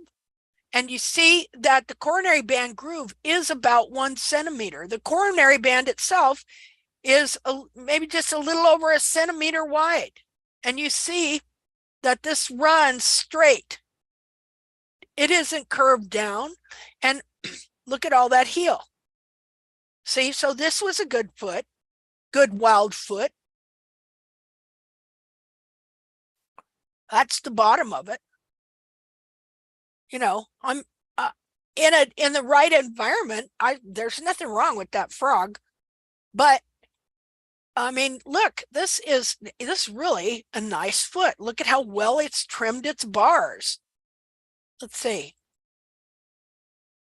Yeah, it's got beautiful bars there.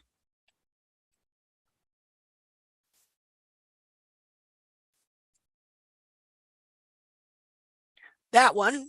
Not sure I like that one. Oh, that ain't right. That's not right. That's not anatomically correct. I don't care if it is a wild horse.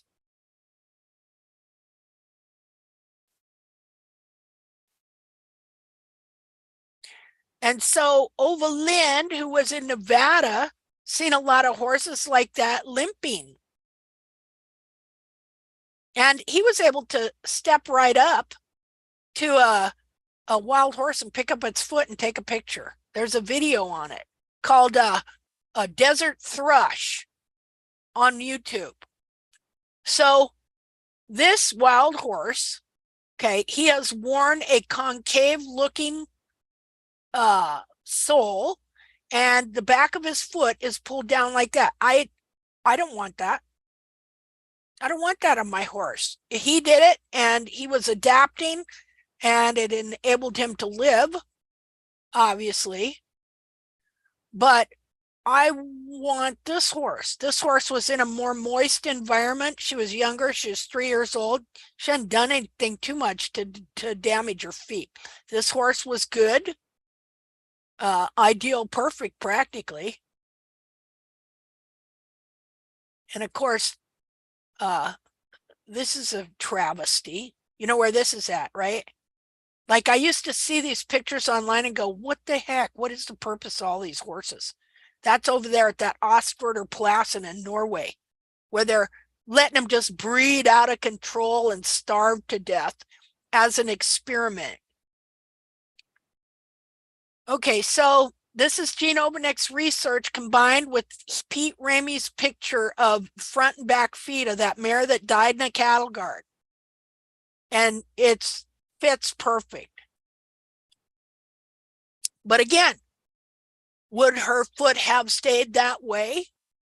Depends on the weather and a number of different things. She could have wore her heels out over time. Look at her back feet. I mean, they're just massive. Look at the frog. Look at the frog.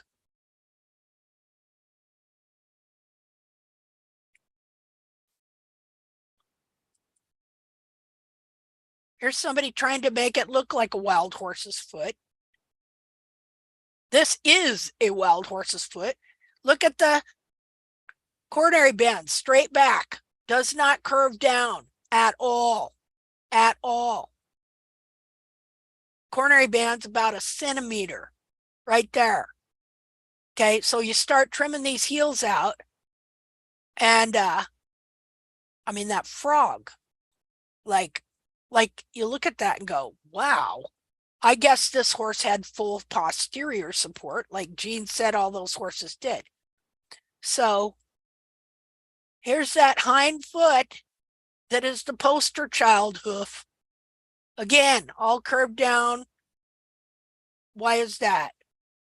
Foot is bent in the capsule, bent, making it look all that concave. It's all about concavity. Concavity.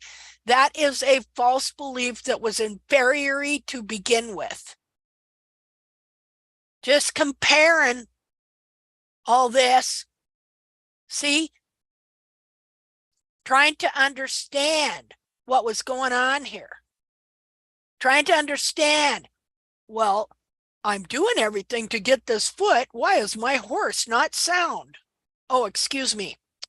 Sound. She was sound. He was sound. He was sound on sod. You know, get him on a piece of gravel and forget it. Better buy some easy boots. Yeah, they're trying to trim this foot. This must be a David Landerville trim. What he's trying to do here, okay? He's trimming the base of the frog here, and he's rockering or ramping the heel here from here down to the base of the frog, because he's trying to roll all this under the foot, and which tortures the horse. Tortures the horse, and he admits to that. He doesn't say the word torture. Okay. He says some owners can't emotionally take what their horse has to go through in order to get the feet that he puts on them. Can you imagine? Okay, so anyway, got into that. So the heels, we're restoring them to be so the inner foot can have good support, frog support, all these things. Okay. Anyway.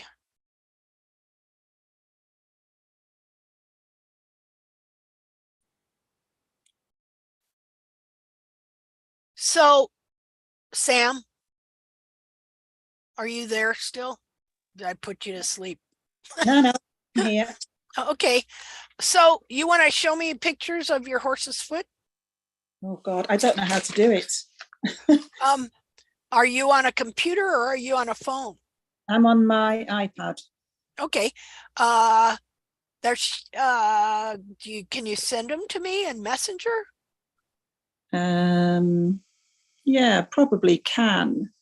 Do I have to have you as a friend on Messenger first? No.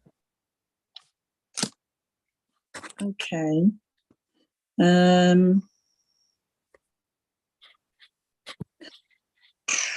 How do I find you in Messenger then? Do I need to go into Messenger, find you? Go into get on my profile and just send a message. Right, I'll try that. Okay. While you're working on that, I'm going to take a ladies break. I'll be back. Okay.